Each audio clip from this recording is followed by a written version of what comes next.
الحمد لله رب العالمين والصلاة والسلام على نبينا محمد وعلى آله وصحبه ومن تبعهم بإحسان إلى يوم الدين. رب زدني علما رب اشرح لي صدري ويسر لي أمري اللهم علمني ما ينفعني وانفعني بما علمتني وزدني علما. கண்ணியத்திற்கும் மதிப்பிற்கும் உரிய அல்லாஹ்வின் அடியார்களே, சகோதரர்களே, சகோதரிகளே, அல்ஹம்துலில்லாஹ், அல் குர்ஆனுடைய விரிவுரையை நாம் கற்று வருகின்றோம். சூரத்துல் லைலை நாம் இப்போது படித்து கொண்டிருக்கின்றோம். இன்ஷா அல்லாஹ் இன்று நம்முடைய அமர்வு 4வது அமர்வு. கவனிங்க, நம்ம படிக்க வேண்டிய வசனம் 11வது வசனத்திலிருந்து. வமா யுக்னி அன்ஹு மாலுஹு இதா தரத்தா இன்ன அலைனா லல் ஹுதா وَإِنَّ لَنَا لَلْآخِرَةَ وَالْأُولَى فَأَنذَرْتُكُمْ نَارًا تَلَظَّى. இப்போ கடைசியாக நேற்று படிக்கும் பொழுது, அதாவது யார் தன்னுடைய செல்வத்தில் கருமித்தனம் காட்டினார்களோ, அல்லாஹுவை விட்டு தன்னை தேவையற்றவனாக கருதினானோ, ஹுஸ்னாவை பொய்ப்பித்தானோ, அவனுக்கு நாம் உஸ்ராவை எளிதாக்கி கொடுப்போம் என்று பார்த்தோம். அந்த உஸ்ரா என்றால் என்ன என்பதனுடைய பல விளக்கங்களை நம்ம பார்த்தோம். கவனிங்க, இமாம் தபரி அவர்கள் உஸ்ரா என்பதற்கு என்னென்ன விளக்கம் சொன்னார்கள்? உஸ்ரா என்றால் முதலாவது லில் ஹுல்லத்தில் உஸ்ரா, அதாவது சிரமமான ஒரு கெட்ட தன்மைக்கு நாம் அதாவது கெட்ட தன்மைக்கு இப்படி சொல்றது ஃபஸனு யஸ்ஸிருஹு லில் உஸ்ரா, ஒரு சிரமமான கெட்ட தன்மைக்கு நாம் கெட்ட தன்மையை நாம் அவருக்கு அமைத்து கொடுப்போம். அதாவது எப்போ ஒரு தப்பு செய்கிறாரோ அடுத்து ஒரு தப்பின் பக்கமே அந்த தப்பு அவரை இழுத்து செல்லும். ஸோ இந்த கருத்தை இமாம் தபரி ரஹிமஹுல்லா அவங்க சொன்னதை நம்ம பார்த்தோம். அதுபோக மற்ற பல அறிஞர்கள் இந்த உஸ்ரா என்பதற்கு இப்னு அப்பாஸ் ரலியல்லாஹு அன்ஹுமா அவர்கள் மூலமாக உஸ்ரா என்றால் ஐ லிஷர்ரி மினல்லாஹி தஆலா, தீமையை நாம் அவருக்கு இலகுவாக்கி தருவோம். ஃபஸனுயஸ்ஸிருஹு லில் உஸ்ரா, அதாவது கெட்டதின் பக்கம் அவருக்கு நாம் இலகுவை ஏற்படுத்துவோம். அதாவது கெட்டதை நாம் அவருக்கு இலகுவாக்கி கொடுத்து விடுவோம். யார் இந்த மாதிரியான அதாவது கஞ்சத்தனத்திலையும் அதே போல பெருமை அடிப்பதிலையும் அல்லாஹ்வுடைய அருள் எனக்கு தேவையில்லை, இது என்னுடைய செல்வம், அல்லாஹ் கொடுத்ததில்லை, இந்த மாதிரி திமிரு யார் காட்டுகின்றார்களோ அவர்களுக்கு நாம் அதே போல ஹுஸ்னா, அதாவது அல்லாஹு தாலா நாம் செல்வத்தை செலவழித்தால் அல்லாஹ் நமக்கு அதற்கு பிரதிபலனாக மறுமையிலும் இம்மையிலும் பெரிய நன்மையை கொடுப்பான், நம்முடைய செல்வத்திலே பரக்கத்தை கொடுப்பான் என்ற அல்லாஹுடைய வாக்குகளை யார் பொய்ப்பிக்கின்றார்களோ அவர்களுக்கு நாம் கெட்டதைத்தான் கொடுப்போம். அதாவது கெட்டதைத்தான் அவர்களுக்கு நாம் இலகுவாக்கி தருவோம். ஃபஸனுயஸ்ஸிருஹு லில் உஸ்ரா, அசல உஸ்ரா என்றால் மிக சிரமமான ஒரு காரியத்துக்கு சொல்லப்படும். புரியுதா? அந்த சிரமமான காரியம் என்றால் எது? கெட்ட குணம், அதே போல தீமைகள், பாவங்கள், நரகத்துடைய பாதை, இந்த மாதிரியான விளக்கங்கள் அதற்கு சொல்லப்படுகின்றன. அடுத்து அல்லாஹ் சுப்ஹானஹு வ தஆலா கேட்கிறான், வமா யுக்னி அன்ஹு மாலுஹு இதா தரத்தா. வமா யுக்னி பலன் கொடுக்காது, அக்னா யுக்னி என்பதிலிருந்து, அதாவது அவனை தேவையற்றவனாக ஆக்கிவிடாது அல்லது அவனை தடுக்காது, அன்ஹு அவனை விட்டு, மாலுஹு அவனுடைய செல்வம், இதா தரத்தா அவன் கீழே விடுவானேயானால். கவனிங்க, வமா யுக்னி பலன் அளிக்காது, இது ஒரு அர்த்தம். அக்னா யுக்னி என்பதிலிருந்து நம்ம கனியுன் என்ற சொல் பயன்படுத்துறோமா இல்லையா, இது இதிலிருந்து வந்ததுதான். அதாவது செல்வந்தன், தேவையற்றவனாக ஆகிவிடுதல், எல்லாமே இந்த அர்த்தத்தில் தான் வரும். ஒமா யுக்னி தேவையற்றவனாக ஆக்கி அவனை தேவையுறச் செய்து விடாது, அன்ஹு அவனை விட்டு, மாலுஹு அவனுடைய செல்வம், இதா தரத்தா அவன் கீழே விழும் பொழுது. அல்லாஹ் சுப்ஹானஹு வ தஆலா இந்த இடத்துல என்ன சொல்றான்? அதாவது யார் கருமியாக இருந்து அல்லாஹுடைய அருளை விட்டு தேவையற்றவனாக தன்னை கருதுகின்றானோ, இந்த ஹுஸ்னாவை பொய்ப்பிக்கின்றானோ, இந்த மனிதன் நாளை மறுமையில நரகத்துல குப்புற விழும் பொழுது அவனுடைய காசு, பணம், செல்வம், வசதி, வாழ்க்கை, ஆடம்பரம் இது ஏதாவது அவனுக்கு பலன் தருமா? இந்த அவனுடைய உலக வாழ்க்கையில அவன் வைத்திருந்த செல்வம் அவனை நரகத்துடைய தண்டனையிலிருந்து பாதுகாக்குமா? ஒருபோதும் பாதுகாக்காது. அதுதான் அல்லாஹ் சுப்ஹானஹு வ தஆலா இங்கே குறிப்பிடுகின்றான். வமா யுக்னி, நம்ம சூரா தப்பத் யதா அபீ லஹபின்ல ஓதிருப்போம் பாருங்க, மா அக்னா அன்ஹு மாலுஹு வமா கஸப். அந்த அக்னாவும் இந்த யுக்னி, அக்னாங்கிறது ஃபஅல மாதி, யுக்னி என்பது ஃபஅல முதாரி. வமா யுக்னி தடுக்காது, அன்ஹு அவனை விட்டும், இப்படியும் அர்த்தம் சொல்லலாம். அல்லது அவனுக்கு எந்த பிரயோஜனத்தையும் கொடுக்காது, அவனை தேவையற்றவனாக ஆக்கிவிடாது. மாலுஹு அவனுடைய செல்வம், இதா தரத்தா, தரத்தா என்பது என்றால் என்ன அர்த்தம்? கீழே விழுகிறது, சரிக்கு கீழே கடுமையான வேகத்தோட விழுகிறதுக்கு பேரு தரத்தான்னு சொல்லுவாங்க. நீங்க நம்ம சூரா அல் மாயிதால படிச்சிருப்போம், வல் முத்தரத்தியத்து, மலையிலிருந்து இடறி கீழே விழுந்து செத்த அந்த உயிரினங்கள் இருக்கின்றன அல்லவா, அவற்றை சாப்பிடக்கூடாதுன்னு அல்லாஹ் சொல்லியிருப்பான், அல் முத்தரத்தியத்துன்னு சொல்லி. அல் முத்தரத்தியத் என்பது இஸ்மு ஃபாயிலே, தரத்தா இது வந்து ஃபஅல மாதி. தரத்தா அவன் கீழே விழுந்து விடுவானே ஆனால். சரி, இப்போ இமாம் தபரி என்ன சொல்றாங்க, மற்ற முஃபஸ்ஸிர்கள் என்ன சொல்றாங்க, ஒன்று ஒன்றா பார்ப்போம். யானி ஜல்ல சனாஉஹு பிகௌலிஹி வமா யுக்னி அன்ஹு மாலுஹு என்ற இந்த சொல்லை கொண்டு அல்லாஹு தஆலா என்ன கருத்தை கூறுகிறான் என்றால், ஐயு ஷைஇன் யதுஃபஉ அன் ஹாதல்லதி பகில பிமாலிஹி வஸ்தக்னா அன் ரப்பிஹி. அதாவது தன்னுடைய செல்வத்தில் கருமித்தனம் காட்டினான் அல்லவா, அவனை விட்டு எது தடுக்கும்? யார் தன்னுடைய செல்வத்தில் கருமித்தனம் காட்டி அல்லாஹுவை விட்டு தன்னை தேவையற்றவனாக கருதினானோ, அல்லாஹ்வுடைய தேவை உதவியெல்லாம் எனக்கு தேவையில்லை என்ற அந்த இருமாப்பில இருந்தானோ, அவனை விட்டும் எது தடுக்கும்?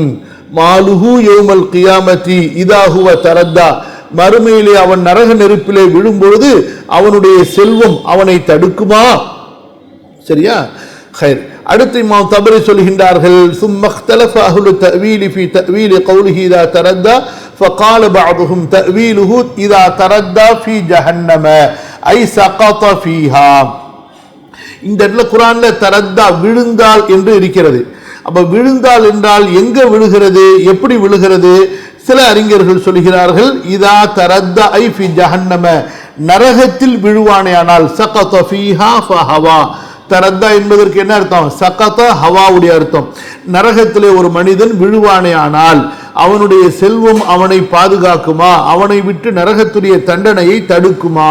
சரி, இப்ப இந்த கருத்தை யார் சொல்கிறார்கள்? அபு சாலிஹ் சொல்கின்றார்கள், வமா யுக்னி அன்ஹு மாலுஹு இதா தரத்தா கால ஃபீ ஜஹன்னம, நரகத்திலே. கால அபு குரைபின் கது சமிஅ அல் அஷ்ஜஇ மின் இஸ்மாயில் ذلك. சரி, அப்ப அறிஞர்கள், குர்ஆனுடைய விரிவுரை அறிஞர்கள், அதே போல மொழி ரீதியான அறிஞர்கள் தரத்தா என்பதற்கு விழுந்தான் என்பதை எங்க விழுவதை குறிப்பிடுவதாக சொல்கிறார்கள், நரகத்தில் விழுவதை. கதாதா ரஹிமஹுல்லாஹ் சொல்கிறார்கள் பாருங்க, அன் கதாதத கௌலுஹு இதா தரத்தா கால இதா தரத்தா ஃபின்னார், நரக நெருப்பிலே அவன் விழுவானே ஆனால். சரி, இது ஒரு அர்த்தம். இரண்டாவது அர்த்தம் சொல்கிறார்கள் இமாம் தபரி, வகால ஆகரூன பல் மானா தாலிக இதா மாத்த. தரத்தா என்பதற்கு அரபி மொழியில இன்னொரு அர்த்தம் என்ன? இறந்து விடும் பொழுது, செத்து விடும் பொழுது. அந்த மனிதன் சாவானே ஆனால், அந்த மனிதர் இறப்பானே ஆனால் அவனுடைய செல்வம் அவனுடைய இறப்பை தடுக்க முடியுமா? அவனுடைய உயிரை அவனுடைய உடலிலே பாதுகாத்து வைக்க முடியுமா? சுப்ஹானல்லாஹ், எவ்வளவு பெரிய விஷயம் பாருங்க. எந்த ஒரு மனிதனுடைய செல்வமும் அவனுடைய உயிரை பாதுகாக்காது. எந்த ஒரு மருத்துவராலையும் ஒரு மனிதனுடைய உயிரை தடுக்க முடியாது, எவ்வளவுதான் காசு செலவு பண்ணாலும் சரி. சரியா? சரி, அப்ப இதா தரத்தா என்பதற்கு அறிஞர்கள்ல இரண்டாவது வகையினர் என்ன சொல்கிறார்கள்? தரத்தா என்றால் ஐ இதா மாத்த, இறந்து விடுவானே ஆனால். வகால ஆகருன் பல் மானா தாலிக இதா மாத்த. அன் லைஸின் அன் முஜாஹிதின் ரஹிமஹுல்லாஹ் வமா யுக்னி அன்ஹு மாலுஹு இதா தரத்தா கால இதா மாத்த, அவன் இறந்து விடுவானே ஆனால். ஆக முஜாஹித் ரஹிமஹுல்லாஹ் அவர்கள் தரத்தா என்பதற்கு மாத்த, இறந்து விட்டால் என்ற அர்த்தத்தை சொல்றாங்க. முஜாஹித் ரஹிமஹுல்லாஹ் அவர்கள் மூலமாக இந்த மாத்த என்ற அர்த்தம் பல அறிவிப்புகளிலே அறிவிக்கப்படுவதாக இமாம் தபரி பதிவு செய்துவிட்டு இமாம் தபரி சொல்கின்றார்கள், வ அவுலல் கௌலைனி வ அவுலல் கௌலைனி ஃபீ ذلك بالصواب قول من قال معناه اذا تردى في جهنم. இந்த இடத்துல தரத்தா என்பதற்கு கீழே விழுந்தான், அதாவது நரகத்தில் விழுந்தான் என்ற கருத்து தான் ரொம்ப ஏற்றமான கருத்து. لأن ذلك هو المعنى من التردي. அரபியில இந்த தரத்தா என்று இந்த வசன்ல, இந்த சீகால, இந்த அமைப்புல ஃபஅல் வருமையானால் அங்கே கீழே விழுவது என்ற அர்த்தம் தான் அரபியில அதிகமா பயன்படுத்தப்படக்கூடிய அர்த்தம். இந்த இடத்துல இறப்பு என்ற அர்த்தம் இருக்குமே ஆனால் அரபி மொழியில இறந்தான் என்பதற்கு தரத்தா என்ற வார்த்தை பயன்படுத்தப்பட மாட்டாது. மாறாக இதனுடைய மூல வேர் சொல்லாகிய 3 எழுத்துடைய ரதிய என்ற ஃபஅல் பயன்படுத்தப்படும். அப்ப ரதிய எர்தா, ரதிய எர்தா என்று சொன்னால் இறந்து விடுதல். அந்த ரதிய என்பதை தஃஅல தஅல்லம உடைய வசன்ல தரத்தா என்ற அமைப்பில் கொண்டு வரப்படுமேயானால் அதற்கு அர்த்தம் கீழே விழுவது என்ற அர்த்தம். சரியா? இது இமாம் தபரி ரஹிமஹுல்லா மொழியில ரொம்ப பெரிய ஆழமான பாண்டித்யம் உள்ளவர்கள் அவங்க சொல்லக்கூடிய ஒரு அழகான ஒரு விளக்கம். இது போக மற்ற அறிஞர்கள் என்ன சொல்கிறார்கள்? இமாம் இப்னு கசீர், அதே போல குர்துபி. இப்னு கசீர் ரஹிமஹுல்லா அவங்கள பொறுத்த வரைக்கும் முஜாஹித் ரஹிமஹுல்லாவுடைய கருத்தை அவர்கள் முன்வைக்கிறார்கள். என்ன சொல்றாங்க? கால முஜாஹித் ஐ இதா மாத்த, அந்த மனிதன் இறந்து விடுவானே ஆனால். அப்ப இது கருத்தின் அடிப்படையில் அவங்க சொல்றாங்க, ஒரு மனுஷன் எவ்வளவுதான் பெரிய செல்வந்தனா இருந்தாலும் பணக்காரனா இருந்தாலும் அந்த காசு பணத்தை வைத்து அவன் எவ்வளவுதான் பயன்பெற முடியும்? அவனுடைய மரணம் வரைக்கும் தான். ஒன்ஸ் மரணம் வந்துட்டா அவனுடைய காசு பணம் அவனுக்கு எந்த விதமான பிரயோஜனத்தையும் கொடுக்காது. அதோட அவனுடைய கதை முடிஞ்சிருச்சு. அவனுக்கும் அவனுடைய செல்வத்துக்கும் உண்டான உறவு முடிந்து விட்டது என்ற கருத்தை இமாம் இப்னு கசீர் விரும்புறாங்க. அதே போல இங்க பாருங்க, அபு சாலிஹ் அதே போல ஸெய்த் இப்னு அஸ்லம் மூலமாக இமாம் தபரி சொன்ன கருத்தையும் பதிவு செய்றாங்க. அதாவது தரத்தா என்றால் ஐதா தரத்தா ஃபின் நஹாரி, நரகத்தில் விழுவானே ஆனால். இமாம் தபரியை பொறுத்த வரைக்கும் அவங்க எந்த கருத்துக்கு முன்னுரிமை கொடுக்கிறாங்க? ஒன்று, மொழி ரீதியாக தரத்தா என்றால் கீழே விழுவதுக்கு தான் அது மொழியில பயன்படுத்தப்படுது. இரண்டாவது, அதாவது எதா இருந்தாலும் சரி மறுமையில நரகம்தான் ஒரு மனிதனுடைய இறுதி எல்லை. அப்ப அந்த நரகத்துல போகும் பொழுது இவனுடைய காசு பணம் அவனுக்கு ஏதாவது எந்த வகையிலேயாவது பலன் தருமா? ஒருபோதும் பலன் தராது. எப்பொழுது அவன் கருமித்தனம் காட்டி அல்லாஹ்வுடைய பாதையில செலவு பண்ணறையும் அந்த செல்வம் அவனுக்கு எப்படி நரகத்துடைய தண்டனையை தடுக்கும்? ஸோ இந்த கருத்தை இமாம் தபரி அவங்க விரும்புறாங்க. எல்லாமே ஒரு நெருக்கமான கருத்து தான். அறிஞர்களுடைய மாறுபட்ட பல அபிப்பிராயங்கள். இமாம் குர்துபி ரஹ்மத்துல்லாஹி அலைஹி அவர்களை பொறுத்த வரைக்கும் அவர்களும் இப்னு கசீர் மாதிரி தான். அதாவது தரத்தா என்பதற்கு முதலாவது அர்த்தமாக அவங்க சொல்றது ஹலக்க மாத்த, இறந்து விடுவானேயானால், செத்து விடுவானேயானால், உலகத்தில் அவன் அழிந்து விடுவானேயானால் என்ற கருத்தை அவங்க முதலாவதாக வைக்கிறாங்க. அதே நேரத்தில் இமாம் தபரி சொன்ன அந்த கருத்தையும் அவங்க சொல்லாம இல்லை. அதாவது நரகத்தில் விழுந்து விடுவது என்ற அர்த்தமும் இருப்பதாக இமாம் குர்துபியும் குறிப்பிடுறாங்க. அங்க பாருங்க, இதா தரத்தா ஐ சகத ஃபீ ஜஹன்னம வ மின்ஹுல் முத்தரத்தியது, அதையும் சொல்றாங்க இமாம் குர்துபி. இமாம் குர்துபி இந்த இடத்துல இன்னொரு கருத்தையும் சொல்றாங்க, வமா யஹ்தமிலு அன் தகூன ஜஹ்தன் ஐ வலா யுக்னி அன்ஹு மாலுஹு ஷைஅன் வ யஹ்தமிலு அன் தகூன இஸ்திஃப்ஹாமன் மஅனாஹு அத்-தௌபீஹ் ஐ ஐயு ஷைஇன் யுக்னி அன்ஹு இதா ஹலக வ வகஅ ஃபீ ஜஹன்னம. அதாவது இந்த வமா யுகுனி என்று ஆரம்பிக்கப்படுது பாருங்க. இந்த மா என்ற இந்த வார்த்தை அரபி மொழியில ஒரு எழுத்துக்கும் பல கருத்துகள், பல அர்த்தங்கள் கொடுக்கப்படும். அதே போலதான் இந்த மா என்ற இந்த வார்த்தை இருக்கிறது. இமாம் குர்துபி என்ன சொல்கிறார்கள் என்றால், 2 அர்த்தங்களுக்கு இந்த மா என்பது சாத்தியமானது. ஒரு அர்த்தம் என்னவென்றால், மா என்பது இல்லை என்ற அர்த்தத்தில் வைக்கலாம். அதாவது ஒமா யுகுனி அன்ஹு, அதாவது லா யுகுனி, அதாவது பலன் தராது, தடுக்காது, அவனை விட்டும் அவனுடைய செல்வம், அவன் நரகத்திலே விழும் பொழுது, அல்லது இதா ஹலக வகஅ ஃபீ ஜஹன்னம், அவன் இறந்து போய் நரகத்திலே அவன் விழுவானேயானால், விழும் பொழுது அவனுடைய செல்வம் அவனை விட்டும் எந்த ஒரு தண்டனையும் தடுக்காது. அப்ப மா யுகுனி என்பதற்கு என்ன அர்த்தம்? லா யுகுனி, நஃபி உடைய அர்த்தம். இன்னொரு அர்த்தம் என்னவென்றால், மா என்ற இந்த எழுத்தை கேள்விக்குறியாக பயன்படுத்துறான். மா ஜெய்துன் மஸ்முகன் கேட்கிறோம் பாருங்க, அந்த மாதிரி கேள்விக்குரிய மாவாக பயன்படுத்தப்பட்டால் அப்ப என்ன அர்த்தம்? மா யுகுனி அன்ஹு மாலுஹு இதா தரத்தா, அவன் இறந்து போய் நரகத்திலே விழுவானேயானால் அவனுடைய செல்வம் அவனுக்கு பலன் தருமா? அந்த மாதிரி பலன் தருமா? தராது. அப்ப தருமா என்றால் கேள்வி ஏன் இந்த இடத்துல கேட்கப்படுது? இப்ப நம்ம ஒருத்தரை இழிவுபடுத்துறதா இருந்தா, அதே போல கேலி கிண்டல் செய்யறதா இருந்தா, கேள்வியினுடைய அந்த அமைப்புல பேசினா அவருக்கு ரொம்ப குத்தலாவும் மனவேதனையா இருக்கும். எப்படி உதாரணமா, ஒருத்த காசை வச்சு பெருமை அடிச்சுக்கிட்டு இருந்தவன் கடைசியில் அந்த காசுலாம் அவனுக்கு உதவாம போயிருச்சு. அப்ப அவனை பார்த்து எங்கப்பா அவன் காசுலாம் அப்படின்னு நம்ம கேட்கிறோம். இப்ப எங்கப்பா உன் காசுன்னு கேள்வி கேட்கிறோமே, அந்த காசை கொண்டு நமக்கு அவன் காட்டணும், அவன் எங்கன்னு அந்த காசை பத்தி தெரிஞ்சுக்கணுங்கிறது நோக்கமா, இல்ல என்னமோ காசை வச்சு ரொம்ப பெருமை பேசிக்கிட்டு இருந்த அந்த காசு இப்ப பத்தியா உனக்கு கை கொடுக்கல பத்தியா, நாங்க தான் உனக்கு ஆதரவு கொடுக்கறதுக்கு உனக்கு உதவி செய்யறதுக்கு முன்னாடி வந்திருக்கிறோம் பத்தியா. அந்த மாதிரி அர்த்தத்தை கொடுக்கும். புரியுதுங்களா?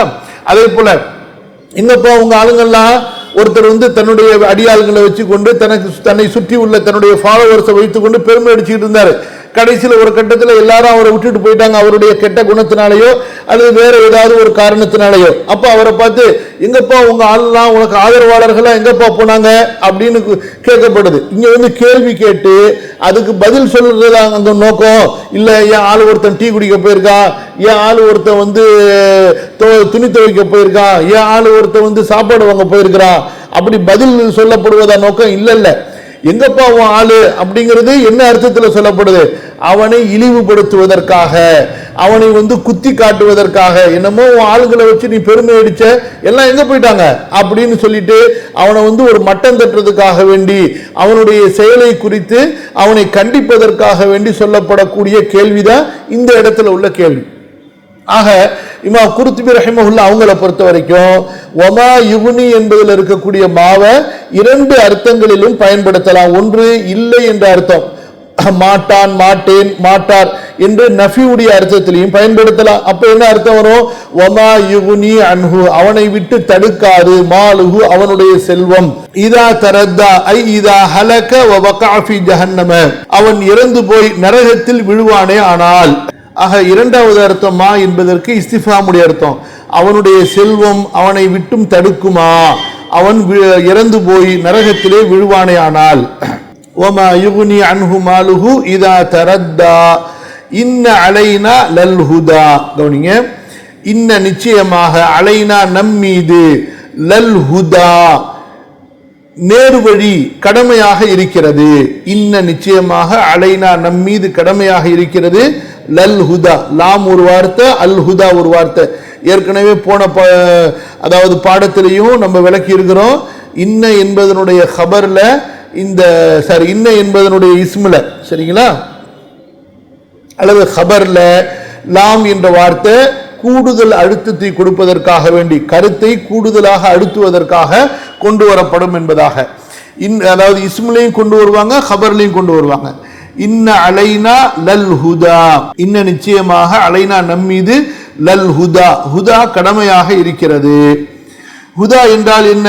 சரி, இமாம் தபரி சொல்றத பாருங்க. யகூலு தஆலா திக்ருஹு இன்ன அலைனா லபயானல் ஹக்கி மினல் பாத்திலி வத்தாஅத மினல் மஅசியதி, நிச்சயமாக நம்மீது கடமையாக இருக்கிறது பொய்யிலிருந்து சத்தியத்தை தெளிவுபடுத்துவது, இன்னும் பாவத்திலிருந்து வணக்க வழிபாடுகளை கீழ்ப்படிவதை தெளிவுபடுத்துவது. அப்போ பொய்யின என்ன, உண்மையின என்ன, சரியானது எது, தப்பானது எது, அதே போல பாவம் எது, இபாதத் எது, நன்மையானது எது என்பதை தெளிவுபடுத்தி காட்டுவது அல்லாஹ்வின் மீது கடமையாக இருக்கிறது. அல்லாஹ் சுப்ஹானஹு வ தஆலா மனிதனை படைத்தது மட்டுமல்ல, அவனுக்கு ரிசுக்கு கொடுப்பதை மட்டும் தன் மீது கடமையாக்கி கொண்டது மட்டுமல்ல, மாறாக அந்த மனிதனுக்கு தேவையான வாழ்க்கை வழிகாட்டுதல், எது நேரான பாதை, எது வழிகேடான பாதை, எது உண்மையான பாதை, எது பொய்யான பாதை, எது உண்மையிலே நன்மையான செயல், எது உண்மையிலேயே பாவமான செயல் என்பதையும் அல்லாஹு தஆலா அடியார்களுக்கு தெளிவுபடுத்தி காட்டுவதை தன்னுடைய அருளால் தன் மீது கடமையாக்கி கொண்டான். இன்ன அலைனா லல் ஹுதா. கதாதா ரஹிமஹுல்லாஹ் சொல்கிறார்கள், கவனிங்க, கவுலுஹு இன்ன அலைனா லல் ஹுதா யகூல் அலல்லாஹில் பயானு பயானு ஹலாலிஹி வ ஹராமிஹி வ தாஅத்திஹி வ மஅசியத்திஹி, நிச்சயமாக அல்லாஹ்வின் மீது தெளிவுபடுத்துவது கடமையாக இருக்கிறது. அதாவது எது ஹலாலு, எது ஹராமு, எது வணக்கம், எது பாவம் என்பதை தெளிவுபடுத்தி காட்டுவது அல்லாஹ்வின் மீது கடமையாக இருக்கிறது. அப்ப அல்லாஹ்வுடைய பார்வையில எது ஹலாலு, அல்லாஹ்வுடைய பார்வையில எது ஹராமு, அல்லாஹ்வுடைய பார்வையில எது வணக்க வழிபாடு, எது பாவமாக இருக்கும், இவற்றையெல்லாம் அல்லாஹ் சுப்ஹானஹு வ தஆலா அடியார்களுக்கு அவனுடைய புறத்திலிருந்து அவன் விலக்கி கொடுத்து விடுகின்றான், தெளிவுபடுத்தி விடுகின்றான். எல்லாத்தையும் புரியக்கூடிய ஆற்றலை உள்ளத்துல கொடுத்திருந்தாலும் அதை வைத்து அல்லாஹு தஆலா மறுமையில கேள்வி கணக்கு கேட்க மாட்டான். அல்லாஹு தஆலா அதை வைத்து இந்த உலகத்துல சட்டம் போடல. மாறாக நமக்கு அவன் எதை விரும்புகிறானோ அதையெல்லாம் சொல்லிக் கொடுக்கக்கூடிய தூதர்களையும் வேதங்களையும் நமக்கு கொடுத்ததுக்கு பிறகுதான் அல்லாஹ் சுப்ஹானஹு வ தஆலாவுடைய சட்டங்கள் நம் மீது கடமையாகின்றன. இந்த இடத்துல இமாம் தபரி அவங்க இன்னும் கூடுதலா என்ன விளக்கம் சொல்கிறார்கள்? வகான பஅது அஹ்லில் அரபிய்யதி யதஅவ்வலுஹு பிமஅனா. அரபி மொழியினுடைய அறிஞர்கள், அஹ்லுல் அரபியான்னு சொன்னா அரபி மொழியினுடைய அறிஞர்கள் இந்த வசனத்திற்கு இப்படியும் விளக்கம் சொல்கிறார்கள். எப்படி? அன்னஹு மன் சலக்கல் ஹுதா ஃபஅலல்லாஹி சபீலுஹு இன்ன அலைனா லல் ஹுதா. நிச்சயமாக அலைனா நம் மீது கடமையாக இருக்கிறது. லல் ஹுதா, ஹுதா, சரியா? ஹுதா நம் மீது கடமையாக இருக்கிறது என்றால் இப்ப இதுக்கு அரபி மொழியினுடைய அறிஞர்கள் மொழி ரீதியாக இந்த சொற்றொடர், இந்த சொல்லுடைய அமைப்பு என்ன கருத்தை கொடுக்கும் என்றால் அவங்க சொல்றாங்க பிமஅனா அன்ன மன் சலக்கல் ஹுதா, யாரு நேர்வழிக்குரிய பாதையிலே நடப்பாரோ ஃபஅலல்லாஹி சபீலுஹு, அப்ப அவருடைய பாதையினுடைய பொறுப்பு அல்லாஹ்வின் மீது கடமையாகி விடுகிறது. அதாவது என்ன அர்த்தம்? ஒன்ஸ் நீங்க நேர்வழியில நடக்க ஆரம்பிச்சிட்டீங்கன்னா அல்லாஹ் சுப்ஹானஹு வ தஆலா இறுதி வரை அந்த நேர்வழியில உங்களை கொண்டு போய் சேர்ப்பதை, உங்களை நடத்தாட்டி செல்வதை அல்லாஹு தஆலா தன்னுடைய அருளின் காரணமாக தன் மீது கடமையாக்கி கொண்டான். எதுவரைக்கும் இந்த நேர்வழியை விட்டு நீங்க முகம் திருப்ப மாட்டீர்களோ, அல்லாஹ் பாதுகாக்கணும், அது வரைக்கும் அல்லாஹ் சுப்ஹானஹு வ தஆலா உங்களை கைவிட மாட்டான். எப்போ ஒரு அடியான் அவனா நேர்வழியை புறக்கணித்து முகம் திருப்பி பிதாத்துகள்ல, அனாச்சாரங்கள்ல, பாவங்கள்ல, வழிகேடுகள்ல போறானோ அப்பொழுது அல்லாஹு தஆலா அவனை அப்படியே விட்டு விடுவான். அப்ப நீங்க முதலாவதாக பயத்தோட, தக்வாவோட, தான தர்மத்தோட, ஈமானோட, யக்கீனோட நேர்வழிக்கான பாதையில பிஸ்மில்லா சொல்லி நடக்க ஆரம்பித்து விட்டால் அதுவே போதுமானது. இறுதி வரைக்கும் அல்லாஹு தஆலா உங்களை வழி நடத்துவதற்கு, உங்களை பாதுகாப்பதற்கு. ஆனா எப்போ ஒரு மனிதன் அந்த நேரான வழியிலிருந்து அவனாக முகம் திருப்புவானோ அப்பொழுது அல்லாஹ் சுப்ஹானஹு வ தஆலா அவனுக்கு 1 2 என்று ஒரு அவகாசம் கொடுத்து பார்ப்பான். அவன் மீண்டும் மீண்டும் அந்த நேர்வழிக்கு எதிரான திசையிலேயே அவன் செல்வானேயானால் அல்லாஹு தஆலா தன்னுடைய நேர்வழியை அவனும் சுருட்டி கொள்வான் இத்தகைய மனிதர்களிடம் இருந்து. அதாவது வகான பஅதுல் அரபிய்யதி யதஅவ்வலுஹு பிமஅனா அன்னஹு மன் சலக்கல் ஹுதா ஃபஅலல்லாஹி சபீலுஹு, யார் நேர்வழியினுடைய பாதை, அன்னஹு மன் நிச்சயமாக யார் சலக்க நடப்பாரோ அல் ஹுதா நேர்வழியினுடைய நேர்வழியிலே ஃபஅலல்லாஹி சபீலுஹு, அந்த நேர்வழியுடைய பாதையை விவரிப்பதை காட்டுவது அல்லாஹ்விற்கு கடமையாக இருக்கிறது. வஹுவ மிஸ்லு கௌலிஹி வ அலல்லாஹி கஸ்துஸ் சபீல். இது அநேகமா சூரா நஹ்ல்ல இருக்கும். சூரா நஹ்ல்ல 9வது வசனம் வ அலல்லாஹி கஸ்துஸ் சபீல் என்ற இந்த ஆயத்துக்கு என்ன அர்த்தமோ அதே போன்ற அர்த்தத்தை இங்கே நம்ம கொடுக்கணும் என்று அந்த அரபி மொழி அறிஞர்கள் சொல்றாங்க. சரி, வ அலல்லாஹி கஸ்துஸ் சபீலுக்கு என்ன அர்த்தம்? நேரடி மொழி அர்த்தம் என்ன? வ அலல்லாஹ், அல்லாஹ்வின் மீது கடமையாக இருக்கிறது. கஸ்துஸ் சபீலி, கஸ்த் என்றால் நாடுவது, இலகுவாக்கி தருவது, அஸ்ஸபீல் என்றால் பாதை. அப்ப இதுக்கு என்ன அர்த்தம்?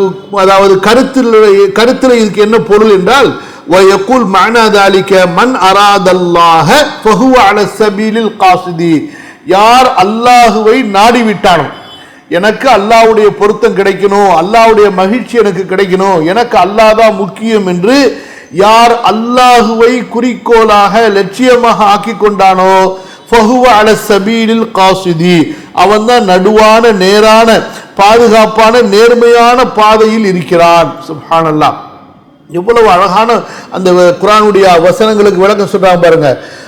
அதே கருத்து தான் இன்ன அலைனா லல் ஹுதா. அப்ப என்ன அர்த்தம்? வகால யுகாலு மஅனாஹு இன்ன அலைனா லல் ஹுதா வல் இضلال كما قال تعالى سرابيل تقيكم الحر وهي تقي الحر والبرد. ஆக யார் அல்லாஹுவை நாடி விட்டார்களோ அவர்கள் நேரான நடுநிலையான பாதையின் மீது வந்து விட்டார்கள். அதே போல இன்னொரு கருத்து என்ன சொல்கிறார்கள், இன்ன அலைனா லல்ஹுதா என்பதற்கு நம்மீது நேர்வழி காட்டுவது கடமையாக இருக்கிறது என்றால், அப்போ வழி கெடுக்கிறது மனிதர்கள் ஏன் வழிகெடுறாங்க? இந்த இடத்துல நேர்வழி என்று சொல்லப்பட்டிருந்தாலும் அந்த நேர்வழிக்கு எதிராக உள்ள அந்த வாசகமும் இங்கே சொல்லப்பட்ட மாதிரி தான். அதாவது எப்படி நேர்வழி காட்டக்கூடியவன் அல்லாஹ்வோ அதே போலதான் வழி கெடுக்கக்கூடியவன் அல்லாஹ் தான். சரிங்களா? யுதில்லு பிஹி கசீரன் வயஹ்தி பிஹி கசீரா. அல்லாஹு தஆலா இந்த குர்ஆனுடைய உதாரணங்களை கொண்டு பலரை வழிகெடுக்கின்றான், பலரை நேர்வழியும் செலுத்துகின்றான். யாரு ஈமான் கொள்றாங்களோ அவங்களை அல்லாஹு தஆலா நேர்வழி செலுத்துகிறான்.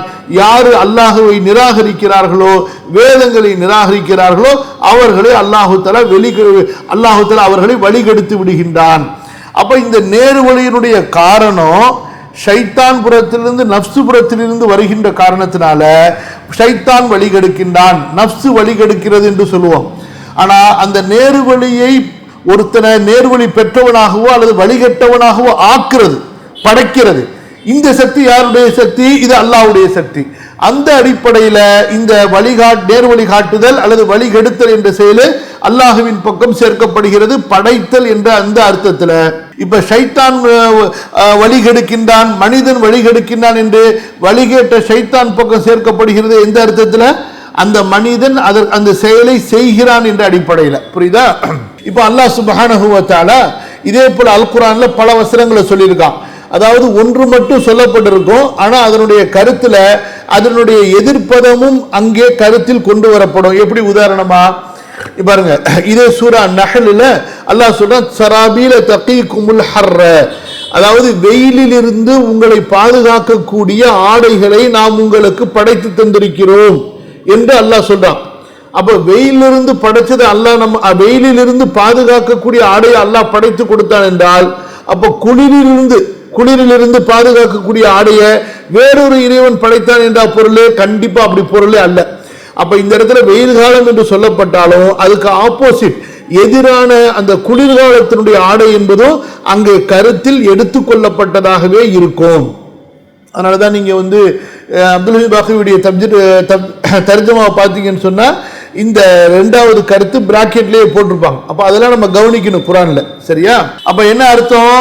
நம் மீது நேர்வழி காட்டுவது என்றால் அதே போலதான் நேர்வழி காட்டுவது மட்டுமல்ல, வழிகெட்டவர்களை மீண்டும் வழிகெடுக்கிறது, வழிகெட்டவர்களுடைய அந்த வழிகேட்டலை அவர்களை தள்ளுவது என்பதும் இதுவும் அல்லாஹ்வுடைய செயல் தான். எந்த அடிப்படையில்? படைத்தல் என்ற அடிப்படையில். இப்னு கஸீர் ரஹ்மத்துல்லாஹி அலைஹி இந்த இடத்துல அல் ஹுதா என்பதற்கு ஐ நுபையினுல் ஹலால வல் ஹராம, நாம் ஹலாலையும் ஹராமையும் கண்டிப்பாக விளக்கி தருவோம். அப்ப ஹுதா என்பது என்ன அர்த்தத்தில் வருவதாக சொல்கிறார்கள்? கால கத்தாதத்து ரஹிமஹுல்லாஹ், இன்ன அலைனா லல் ஹுதா ஐ நுபையினுல் ஹலால வல் ஹராம, நாம் ஹலால் ஹராமை விளக்கி தருவோம். ஏன்னா இஸ்லாமிய மார்க்கத்தில் நேர்வழி என்பது அதுதான். ஒரு மனிதன் ஹலாலை செய்து ஹராமை விட்டு விலகி இருப்பானே ஆனால் அவன் பாவம் இல்லாதவன், அல்லாஹ்க்கு கீழ்ப்படியக்கூடியவன். எப்பொழுது ஒரு மனிதன் ஹலாலானதை செய்யாமல் விடுகிறான், பிரச்சனை கிடையாது, ஆனால் ஹலால் எல்லாத்தையும் செய்யணும்னு ஹலால்ல ஃபர்லை மட்டும் செஞ்சா போதுமானதுதான். ஆனால் ஹராமானதை அந்த மனிதன் செய்வானே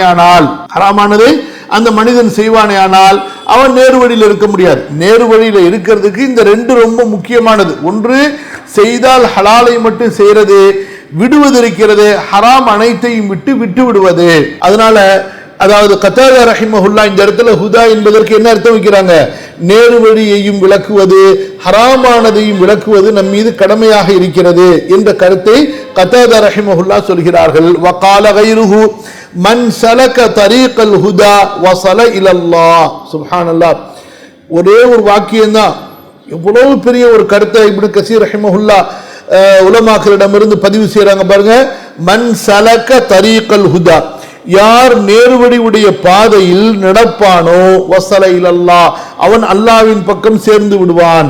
அப்போ ஒரு மனிதன் நேர்வழி, இஹ்தினஸ் ஸிராத்தல் முஸ்தகீம் அங்கேயும் புரிஞ்சுக்குங்க. அதே போல தாலிகல் கிதாபு லா ரைப ஃபீஹி ஹுதல் லில் முத்தகீன் இங்கேயும் புரியுங்க. அப்ப நேர்வழியினுடைய பாதை எது என்று அறிகிற வரைக்கும் அந்த அடியான் ஓயக்கூடாது. ஒன்ஸ் அறிந்து அந்த பாதையிலே அவன் செல்ல ஆரம்பித்து விடுவானேனால் அவன் திரும்பியும் பார்க்க கூடாது, அவன் அப்படியே அல்லாஹ்வை நோக்கி முன்னோக்கி கொண்டே இருக்கணும், அல்லாஹ்வை சொர்க்கலோகத்தில் சந்திக்கின்ற வரை. அதான் இமாம் கத்தாதா சொல்றாங்க, அதாவது இன்ன அலைனா லல் ஹுதா என்றால் ஐ நுபையினுல் ஹலால வல் ஹராம, இந்த மார்க்கத்தில் நாம் அவனுக்கு ஹலாலானதையும் விலக்கி கொடுப்போம், ஹராமானதையும் விலக்கி கொடுப்போம். வகால கைருஹு, மற்ற அறிஞர்கள் சொல்கிறார்கள், மன் சலக தரீகல் ஹுதா, யார் ஹுதாவுடைய பாதையிலே செல்கிறார்களோ வஸல இலல்லாஹ், அவர் அல்லாஹ்வின் பக்கம் சென்று சேர்ந்து விடுவார். அப்ப ஹுதா என்பதற்கு என்ன அர்த்தம்? அந்த இமாம் தபரி சொன்ன அதே ஆயத்தை இங்கே பதிவு செய்றாங்க. வஅலல்லாஹி கஸ்துஸ் சபீல் வமின்ஹா ஜாயிருன் வலவ் ஷா அல்லாஹு லஹதாக்கும் அஜ்மஈன். அல்லாஹ்வின் மீது கடமையாக இருக்கிறது, ஒரு மனிதர் நேர்வழியில் நடப்பாரையானால் அவருக்கு சரியான நீதமான பாதையை காட்டி கொடுப்பது அல்லாஹ்வின் மீது கடமையாக இருக்கிறது. இமாம் குர்துபி ரஹிமஹுல்லா அவர்கள் என்ன விளக்கம் சொல்கிறார்கள்? இன்ன அலைனா லல் ஹுதா ஐ இன்ன அலைனா அன்னுபையின தரீகல் ஹுதா, நிச்சயமாக நம்மீது கடமையாக இருக்கிறது அன்னுபையின விலக்கி கொடுப்பது, தெளிவுபடுத்துவது. எதை? தரீகல் ஹுதா நேர்வழியை, மின் தரீகத் தலாலதி வழிகேட்டினுடைய பாதையிலிருந்து பிரித்து நேர்வழியினுடைய பாதையை விவரித்து கொடுப்பது நம்மீது கடமையாக இருக்கிறது, கட்டாயமாக இருக்கிறது. குர்துபி என்ன சொன்னாங்க? ஃபல் ஹுதா, இந்த இடத்துல ஹுதா என்ற வார்த்தை பிமஅனா பயானில் அஹ்காம், சட்டங்களை விளக்குதல், சட்டங்களை விவரித்தல் என்ற அர்த்தத்தில் பயன்படுத்தப்பட்டுள்ளது. காலஹு ஜுஜாஜ், அறிஞர் ஜுஜாஜ் அவர்கள் இந்த கருத்தை சொல்கிறார்கள். ஐ அலல்லாஹில் பயான், அல்லாஹ்வின் மீதுதான் ஒரு நேர்வழியை தெளிவுபடுத்துவது கடமையாக இருக்கிறது. அதாவது பயான் என்றால் என்ன? பயானு ஹலாலிஹி வ ஹராமிஹி, அல்லாஹ்விடத்தில் எது ஹலால் எது ஹராம் என்பதை விளக்குவது. அல்லாஹ்வுக்கு கீழ்ப்படிவது வணக்க வழிபாடு என்றால் என்ன, அல்லாஹ்வுக்கு மாறு செய்வது பாவம் செய்வது என்றால் என்ன, இவற்றையெல்லாம் அல்லாஹு தஆலா தன் மீது கடமையாக்கி கொண்டு விளக்கி கொடுக்கின்றான். சரியா? கதாதா ரஹிமஹுல்லா இன்ன அலைனா லல் ஹுதா என்பதற்கு ஐ அலல்லாஹில் பயானு பயானு ஹலாலிஹி வ ஹராமிஹி வ தாஅத்திஹி வ மஅசியத்திஹி, அல்லாஹ்வின் மீது விளக்கி சொல்வது கடமை. எந்த விளக்கம்? அல்லாஹ்விடத்தில் எது ஹலாலு, அல்லாஹ்விடத்தில் எது ஹராமு, அல்லாஹ்விடத்தில் எது கீழ்ப்படிதலாக இருக்கும், அல்லாஹ்விடத்தில் எது மாறு செய்யக்கூடிய செயலாக இருக்கும். வகாலல் ஃபர்ரா, இவங்க என்ன சொல்றாங்க? ஃபர்ரா என்ற அறிஞர் மன் சலக்கல் ஹுதா ஃபஅலல்லாஹி சபீலுஹு, இவங்க என்ன சொல்றாங்கன்னா, யார் நேர்வழியினுடைய பாதையில ஒன்ஸ் போறதுக்கு ஸ்டார்ட் பண்ணிட்டாங்களோ அல்லாஹ் சுப்ஹானஹு வ தஆலா அவருக்கு தன்னுடைய பாதையை இலகுவாக்கி தருவான். ஏன்? லிகௌலிஹி தஆலா வ அலல்லாஹி கஸ்துஸ் சபீல், அதாவது அல்லாஹ் சுப்ஹானஹு வ தஆலா நம்ம ஏற்கனவே படிச்ச பாருங்க சூரா நஹ்ல்ல இந்த அல்லாஹி கஸ்து சபீல் என்ற வசனத்தை முன்கூட்டியே சொல்லி இருக்கிறான். அப்ப அந்த அலல்லாஹி கஸ்து சபீல் என்பதற்கு என்ன அர்த்தம்?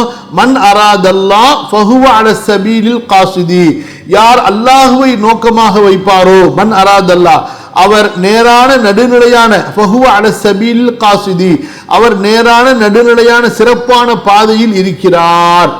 அப்போ ஒரு மனிதர் அல்லாஹ்வின் பக்கம் தான் செல்ல வேண்டும், அதுவும் நேர்வழியிலே தான் செல்ல வேண்டும் என்று அவர் நாடி விடுவாரேயானால் அல்லாஹு தஆலா அவருக்கு தேவையான வழிகாட்டுதல்களை கொடுத்து விடுகின்றான். வகீல மஅனாஹு இன்ன அலைனா லல் ஹுதா வல் இத்லால, அதாவது நிச்சயமாக நம் மீது நேர்வழி காட்டுவதும் வழிகெடுப்பதும் கடமையாக இருக்கிறது என்ற ஒரு கருத்தையும் அதாவது மொழி அகராதி அறிஞர்கள் சொல்கிறார்கள்.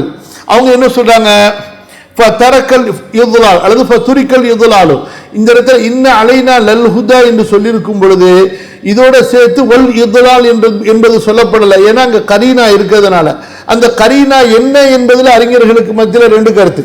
இந்த இடத்துல சில அறிஞர்கள் சொல்றாங்க வல் இத்லால் வழிகெடுப்பது என்ற வார்த்தை இங்க இல்ல, ஆனா அங்க கருத்துல இருக்கு, நம்ம விளங்கி கொள்ளணும். ஏன்னா அல் குர்ஆன்ல பல இடங்கள்ல இந்த மாதிரி சொல்லப்பட்டிருக்கு. இப்ப பியதிக்கல் ஹைர், உன்னிடத்திலே நன்மை இருக்கிறது என்று நம்ம அல்லாஹ்வை புகழ்றோம்.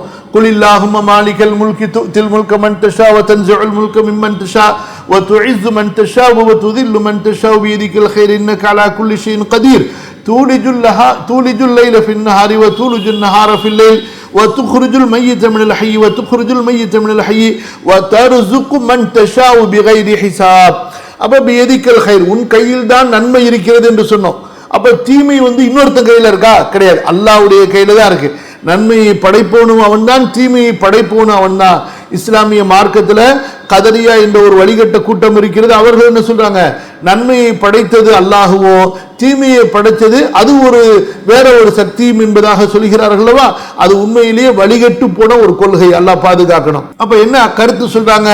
ஃபஅலல்லாஹி கஸ்து சபீல் என்பதற்கு ஐ மன் அராதல் கைர, யார் நன்மையை நலவை நாடுவாரோ ஃபஹுவ அல சபீலில் காசிதி, அவர் நடுநிலையான பாதைக்கு வந்து விட்டார். அப்ப அவர் அந்த நடுநிலையான பாதையில போக வேண்டியதுதான். சரிங்களா? இந்த பக்கமும் திரும்பிடக்கூடாது, அந்த பக்கமும் திரும்பிடக்கூடாது. வக்கீல மஅனாஹு இன்ன அலைனா லல் ஹுதா வல் இத்லால். அப்ப இத்லால்ங்கிற அர்த்தத்தை இங்க நம்ம கருத்துல கொண்டு வர வேண்டும் என்பதாகவும் ஒரு கருத்து, ஒரு அர்த்தம் சொல்லப்படுகிறது. ஃபசுரிக்கல் இத்லாலு கௌலிஹி பைனக் பியதிக்கல் ஹைர். இப்ப இந்த இடத்துல நம் மீது நேரு வழி காட்டுவதும் வழிகெடுப்பதும் கடமையாக இருக்கிறது என்று சொல்லப்படக்கூடிய இந்த வார்த்தையில எது போக்கப்பட்டுச்சு? அல் இத்லால் என்பது போக்கப்பட்டுச்சு. ஏன் அப்படின்னு சொன்னா, இப்ப பாருங்க, பியதிக்கல் ஹைர், உனது கையில் தான் நன்மை இருக்கிறது என்று நம்ம சொல்றோம். ஒபியதிஹி மலக்கூத்து குல்லி ஷை, அவனது சுப்ஹானல்லதி பியதிஹி மலக்கூத்து குல்லி ஷை வருதா? வானம் பூமியினுடைய பிரபஞ்சத்தின் ஆட்சி அதிகாரம் யாருடைய கையில் இருக்கிறதோ அவன் மிக பாக்கியம் பொருந்தியவன். இப்ப இந்த இடத்துல அதாவது வானம் பூமியினுடைய பியதிஹி மலக்கூத்து குல்லி ஷை, சரிங்களா? முன்னாடி உள்ள வசனம் பியதிக்கல் ஹைர் என்பதுல ஷர் என்பது விடுபட்டிருக்கு. ஒபியதிஹி மலக்கூத்து குல்லி ஷை, எல்லா பொருட்களுடைய அதாவது பேராற்றலும் பெரிய சக்தியும் ஆட்சி அதிகாரமும் அல்லாஹ்விற்கு மட்டுமே இருக்கிறது. சரிங்களா? அப்ப இந்த இடத்துல எப்படி சொல்லப்பட்டிருக்குதோ அதனுடைய ஆப்போசிட் அர்த்தமும் அங்க, அதாவது இந்த பிரபஞ்சத்தில் இருக்கக்கூடியதாக இருக்கட்டும் அல்லது இல்லாததாக இருக்கட்டும், எல்லாமே அல்லாஹ்வுடைய கண்ட்ரோல்ல இருக்கு. அல்லாஹ் நாடுனா அது படைக்கப்படும், அல்லாஹ் நாடவில்லை என்றால் அது படைக்கப்பட்டது, அவ்வளவுதான். எல்லாம் அல்லாஹ்வுடைய நாட்டத்தில் இருக்கு. வகமா கால சராபீல தகீகுல் ஹர்ர வஹிய தகில் பர்த அனில் ஃபரா வகீல ஐ இன்ன அலைனா சவாப ஹுதாஹு அல்லதி ஹதைனாஹு. அதாவது நம்ம ஏற்கனவே படிச்ச பாருங்க, யாருடைய கூற்று? இமாம் இப்னு ஜரீர் தபரியுடைய கூற்று. அதாவது இந்த இடத்துல ஹுதா என்று சொல்லப்பட்டிருக்கும் பொழுது அதற்கு ஆப்போசிட்டா இருக்கக்கூடிய வழிகெடுத்தல் என்பதும் அங்கே கருத்தில் எடுத்துக்கொள்ளப்பட வேண்டும்.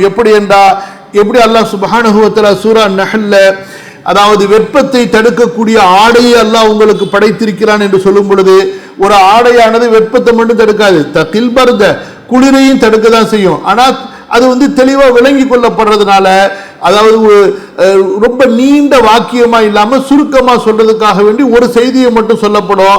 அந்த ஒரு செய்தியை கொண்டு அதனுடைய ஆப்போசிட்டான செய்தியும் அங்கே கருத்தில் எடுத்துக் கொள்ளப்படும். சரியா? நம்ம தமிழ்ல இதுக்கு எப்படி உதாரணம் சொல்றதுன்னு தெரியல. இது தமிழ்லயும் இந்த மாதிரி இருக்கும் நிறைய உதாரணங்கள், புரியுதுங்களா? ஒன்றை சொல்லிட்டு நம்ம சைலண்ட் ஆயிடுவோம். அப்ப அங்க அது மட்டும் நமக்கு நோக்கம் இருக்காது. எதுவும் நோக்கமா இருக்கும்? அதனுடைய ஆப்போசிட்டும் நோக்கமா இருக்கும்.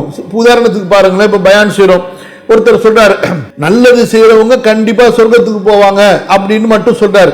அப்ப என்ன அர்த்தம்? இதுல அதுக்கு ஆப்போசிட்டான கருத்தும் அங்க நோக்கமா இருக்கும். அதாவது கெட்டது செய்யறவங்க கண்டிப்பா நரகத்துக்கு போவாங்க, நல்லது செய்யறவங்க மட்டும் சொர்க்கத்துக்கு போவாங்கன்னா அப்ப அதுக்கு இன்னொரு அர்த்தம் என்ன? கெட்டது செய்யறவங்க நரகத்துக்கு போவாங்க. அப்ப அதே போல கண்டிப்பா அல்லாஹுவின் மீது நேரு வழி காட்டுதல், தெளிவுபடுத்துதல் கடமையாக இருக்கிறது என்று சொல்லும் பொழுது, அல்லாஹு தஆலா தான படைப்பாளன். நேரு வழி காட்டுறது மட்டுமல்ல, வழி எடுக்கிறது அல்லாஹ்வுடைய படைப்புடைய செயல்தான். சரிங்களா? அப்ப ரெண்டுமே அல்லாஹ்வுடைய கையில தான் இருக்கு. அல்லாஹ்விடத்துல நேரு வழியை தேடணும், வழிகேட்டிலிருந்து அல்லாஹ்விடத்தில் பாதுகாப்பை தேடணும். திரும்ப வாங்க பார்ப்போம். லா இலாஹ இல்லல்லாஹ் வமா யுக்னி அன்ஹு மாலுஹு இதா தரத்தா. வமா யுக்னி பலன் கொடுக்காது, தடுக்காது, அன்ஹு அவனை விட்டு, மாலுஹு அவனுடைய செல்வம், இதா தரத்தா அவன் விழுந்து விடுவானே ஆனால். இதுக்கு தான் ரெண்டு அர்த்தங்களை பார்த்தோம். ஒரு அர்த்தம் இமாம் தபரி சொல்ற மாதிரி விழுந்து விடுவது. எங்க விழுந்து விடுவது? நரகத்துல, அல்லாஹ்வுடைய அந்த மறுமையினுடைய அதாபுல. இன்னொரு அர்த்தம் என்ன? இதா தரத்தா ஐ இதா ஹலக வ மாத, இறந்து விடுவானே ஆனால், செத்து விடுவானே ஆனால், இந்த பூமியிலிருந்து அழிந்து விடுவானே ஆனால், அப்பொழுது அவனுடைய செல்வம் அவனுக்கு பாதுகாப்பு கொடுக்குமா, அவனை தடுக்குமா என்றால் கொடுக்காது. இன்ன அலைனா நிச்சயமாக நம் மீது கடமையாக இருக்கிறது நேரு வழி காட்டுதல். அப்ப நேரு வழி காட்டுதல் என்றால் என்ன? ல பயானல் ஹக்தி மினல் பாத்திலி, அதாவது பொய்யிலிருந்து சத்தியத்தை பிரித்து தெளிவுபடுத்துவதும், வத்தாஅத மினல் மாசியத்தி பாவத்திலிருந்து வணக்க வழிபாடு எது என்று பிரித்து தெளிவுபடுத்தி காட்டுவதும் நம் மீது கடமையாக இருக்கிறது.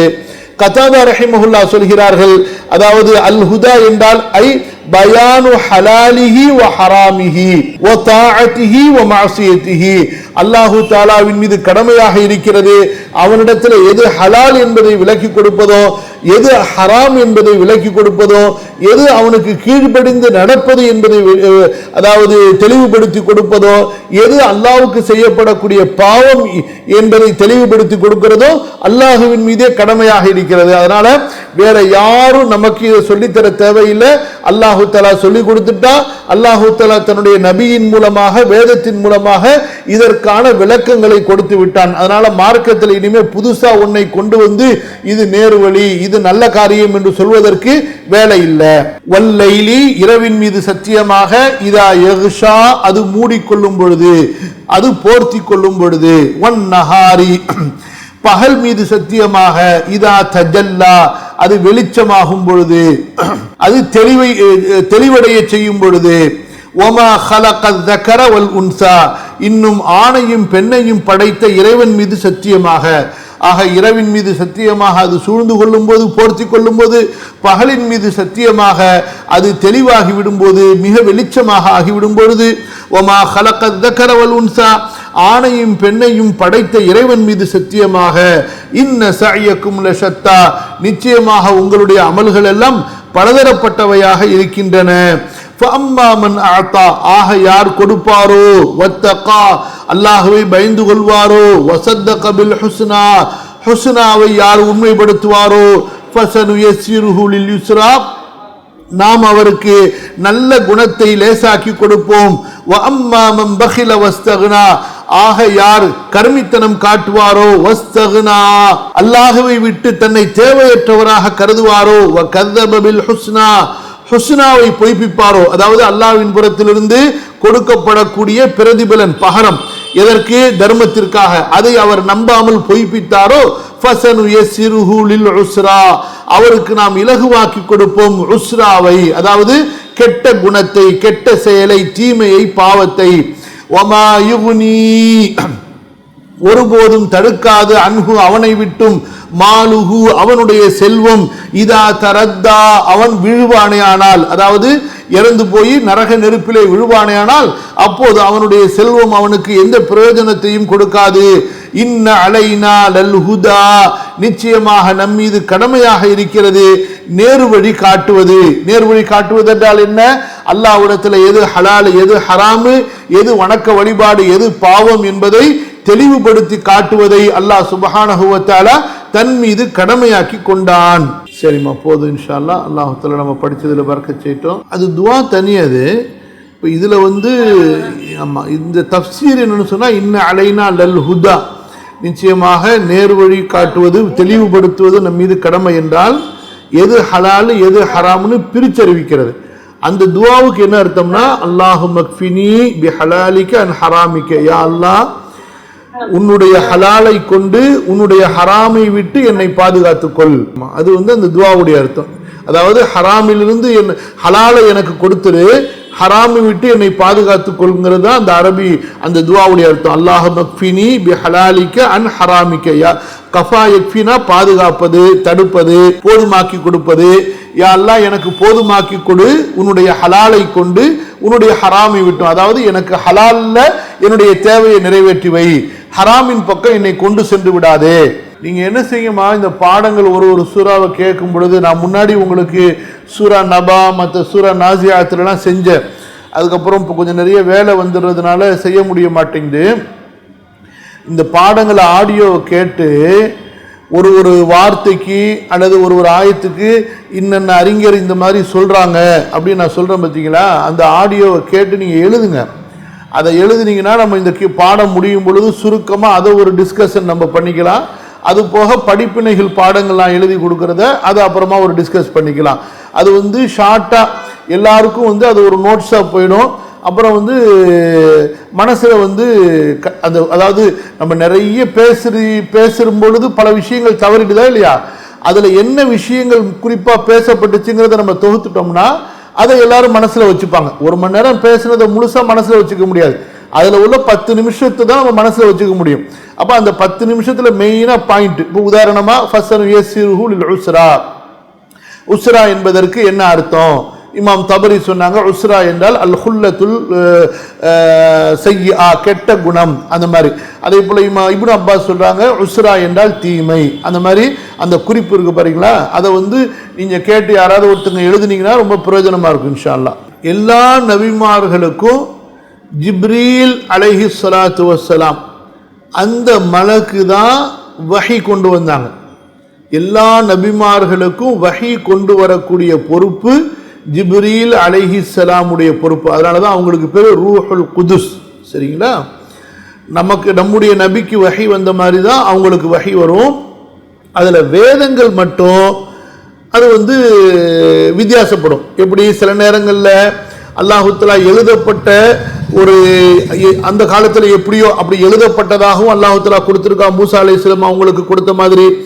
சில நேரங்களில் ஜிப்ரீல் அலைஹிஸ்ஸலாம் அவங்க அந்த வஹியை மொத்தமாக எடுத்துட்டு வந்து ஓதி காட்டி அந்த நபிக்கு மனப்பாடம் பண்ணி கொடுத்துருவாங்க, அப்படியும் இருக்கும். மற்ற நபிமார்களுக்கெல்லாம் வேதங்கள் வந்து ஒரே ஷார்ட்டா ஒரே தடவையில் முதல்ல கொண்டு வந்து அந்த ஜிப்ரீல் அலைஹிஸ்ஸலாம் அவங்க சொல்லி கொடுத்து மனப்பாடம் செய்ய வச்சுட்டு போயிடுவாங்க.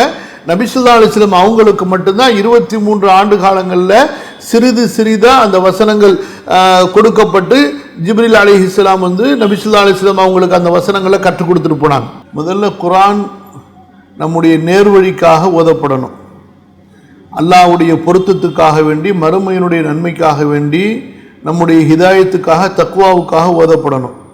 அது போக குர்ஆன் ஓதுவதால் வேறு பல நன்மைகளும் பலன்களும் நமக்கு உண்டு. அது துன்யால கை மேல உடனேவும் அல்லாஹு தஆலா கொடுப்பான், நம்முடைய வாழ்க்கையினுடைய இறுதியிலையும் அல்லாஹ் கொடுப்பான். பல சந்தர்ப்பங்களில் நமக்கே தெரியாம அதனுடைய பலன்கள் நமக்கு கிடைத்து கொண்டே இருக்கும். சரியா? ஸோ அப்படிப்பட்ட பலன்கள் முழு குர்ஆனுக்கு இருக்கு. சூரத்துல் ஃபாத்திஹால பிஸ்மில்லால ஆரம்பித்து குல் அவுது பிரப்பின் நாஸ் வரை உள்ள எல்லா வசனங்களுக்குமே அத்தகைய மகத்தான நன்மைகள் கண்டிப்பா இருக்கு. அல்லாஹ்வுடைய கலாம்ல எந்த ஒரு வசனமும் சாதாரணமானதல்ல. லவ் அன்ஸல்னா ஹாதல் குர்ஆன அலா ஜபலின் லரஐதஹு காஷிஅம் முத்தஸத்திஅம் மின் கஷ்யத்தில்லாஹ். நபியே, இந்த குர்ஆனை ஒரு மலையின் மீது இறக்கி இருந்தால் நீங்கள் பார்த்திருப்பீர்கள் அந்த மலை வெடித்து சிதறி சுக்குநூறாக போவதை. அப்பேற்பட்ட வலிமை உள்ளது அல்லாஹ்வுடைய இந்த கலாம் குர்ஆன். இன்னா சனுல்கி அலைக கௌலன் ஸகீலா. நபியே, உங்கள் மீது ரொம்ப பலமான கனமான வேதத்தை நாம் இறக்குகிறோம் அப்படின்னு சொல்லி அல்லாஹு தஆலாவுடைய கலாம் வந்து அப்பேற்பட்ட கலாம். இன்னா சமிஅனா குர்ஆனன் அஜபா யஹ்தி இல ருஷ்தி ஃபஆமன்னா பிஹி. ஜின்கள் ஒரே தடவை தான் இந்த குர்ஆனை கேட்டுச்சுங்க. இவ்வளவு ஆச்சரியமான வேதமா இந்த வேதம், அப்படியே உடனே ஈமான் கொண்டுட்டாங்க. நபி ஸல்லல்லாஹு அலைஹி வஸல்லம் தொழுகையில ஓதுறத ஜின்கள் கேட்டாங்க, வானத்தில் அதுங்க அப்படியே பறந்து போய்கிட்டே இருக்குங்க. அங்கேருந்து அவ்வளவு தூரத்தில் கேட்டுட்டு அப்படியே அந்த அந்த பறந்த மேனிக்கு எல்லாருமே மூமின் ஆயிட்டாங்க. தங்களுடைய கூட்டத்தார்களுக்கு போய் தாவா கொடுத்து எல்லாரையும் கூட்டிட்டு வராங்க. அவ்வளவு பலமான வேதம் தான் இந்த குர்ஆன். ஒரு சஹாபி பாருங்க, போறாரு ஒரு ஊர்ல, அந்த ஊர்ல வந்து ஒருத்தருக்கு தேள் கடிச்சிருச்சு, அலையிறாங்க யாராவது ஓதி பார்ப்பாங்களான்னு சொல்லிட்டு. இந்த சஹாபி இடத்துல வர்றாங்க. சஹாபி என்ன சொல்றாரு, சரி நான் ஓதி பார்க்கிறேன் வாங்கன்னு சொல்லிட்டு சூரத்துல் ஃபாத்திஹாவை ஓதி அந்த தேள் கடிச்ச இடத்துல அப்படியே தடவுறாரு. இப்படி வீங்கி இருந்த காலு அப்படியே அந்த விஷம் இறங்கிருது. சுப்ஹானல்லாஹ், எப்பேற்பட்ட தாக்கத்து. நம்ம வந்து இன்னும் அதை சரியா புரியல. இப்ப என்ன விஷயம் அப்படின்னு சொன்னா, இந்த சூரத்துல் பக்ராவுக்கு ரசூல் ஸல்லல்லாஹு அலைஹி வஸல்லம் விசேஷமான ஒரு சிறப்பு சொல்றாங்க. என்ன சிறப்பு அப்படின்னு சொன்னா, சூனியக்காரர்களால் இந்த சூறாவை மிகைக்க முடியாது. புரியுதா? இந்த சூரா சூனியக்காரர்களுடைய சூனியத்தை ஒன்றுமில்லாமல் செய்துவிடும் அப்படின்னு சொல்லி. சரியா? ஏன் இந்த சூறால என்னென்ன இருக்கு? ஆயத்துல் குர்சி இருக்கு, ஆமனர் ரசூல் இருக்கு, அதுக்கு அடுத்து வரக்கூடிய துவாக்கள் இருக்கு. இந்த மாதிரி மிக வலிமையான வசனங்களை உள்ளடக்கியது இந்த சூரத்துல் பக்ரா. அதனால பொதுவா வாழ்க்கையில நம்ம குர்ஆனை ஒரு தர்த்தீபா ஓதிக்கிட்டே வரணும். அது போக ஏதாவது உங்களுடைய குடும்பத்தில் மன ரீதியான கோளாறுகள் அல்லது பொறாமையினுடைய கோளாறுகள் அல்லது யாராவது வேண்டாதவர்கள் இந்த மாதிரி கெட்ட செயல்களை நமக்கு செய்து விட்டார்கள் என்ற ஒரு பயம் இருக்குமானால் அந்த மாதிரியான வஸ்வசா, பயம், குழப்பங்களை நீக்கிறதுக்கு இந்த சூரத்துல் பக்ராவை நீங்க ஓதிட்டா போதுமானது. வேற குழப்பம் உங்களுக்கு தேவையில்லை. அதுதான் நபி ஸல்லல்லாஹு அலைஹி வஸல்லமுடைய அந்த ஹதீஸுக்கான அழகான பொருள். சரிங்களா? அது நீங்க ஒரு தடவை ஓதுனாலும் சரி, தினைக்கும் ஓதுனாலும் சரி, மாசத்துல ஒரு தடவை ஓதுனாலும் சரி, அல்லது எப்ப நேரம் கிடைக்குதோ ஓதுனாலும் சரி, போதுமானது. சரிங்களா? இப்ப நம்ம என்னன்னு சொன்னாமா, குர்ஆனை ரெகுலரா ஓதக்கூடிய பழக்கம் இல்லாதனால தான் நமக்கு ரொம்ப சுமையா தெரியுது. ஏன்னா நம்ம வேற விஷயங்கள்ல அதிகமா நேரம் கொடுத்து பழகிட்டதுனால அது நமக்கு லேசாயிருச்சு. குர்ஆன்ல அதிகமா நேரம் கொடுத்து பழகுனீங்கன்னா நீங்க ஒரு ஜுஸு ஓதுறது, 2 ஜுஸு ஓதுறது, 3 ஜுஸு ஓதுறதுலாம் ஒண்ணுமே கிடையாது. அதெல்லாம் ஒரு வேலையே கிடையாது. அல்லாஹ் தஆலா உங்களுக்கு அதை லேசாக்கி கொடுத்துருவாங்க. பாருங்க, ஃபஸனு யஸ்ஸிருஹு லில் யுஸ்ரா வருதா இல்லையா? ஃபஅம்மாமன் அத்தா வத்தகா வஸத்தக பில் ஹுஸ்னா ஃபஸனு யஸ்ஸிருஹு லில் யுஸ்ரா. அதனுடைய விளக்கத்துல பின்னாடி நம்ம சொல்லுவோம் இன்ஷா அல்லாஹ். அதனால எதையுமே நீங்க 2 ஜுஸு தினைக்கு ஓதணுமா அப்படின்னு அது கஷ்டமா நினைக்காதீங்க. ரொம்ப லேசு.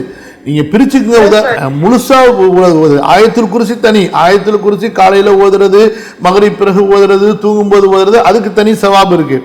அது போக இந்த மாதிரியான மொத்த குழப்பங்களுடைய அந்த வஸ்வசாவை உள்ளத்திலிருந்து எடுக்கிறதுக்கு நம்ம வீட்டில் குறைஞ்சபட்சம் ஒரு தடவை சூரத்துல் பக்ராவை ஓதிட்டா அல்ஹம்துலில்லாஹ் கண்டிப்பா அந்த பிரச்சனைகள் இருந்து நமக்கு விடுதலை இருக்கு. நீங்க ஒரு நாளும் அதிகமா ஓதுறீங்கன்னு சொன்னா அந்த அளவுக்கு ஒலிக்கு மேல ஒலி, அவ்வளவுதான்.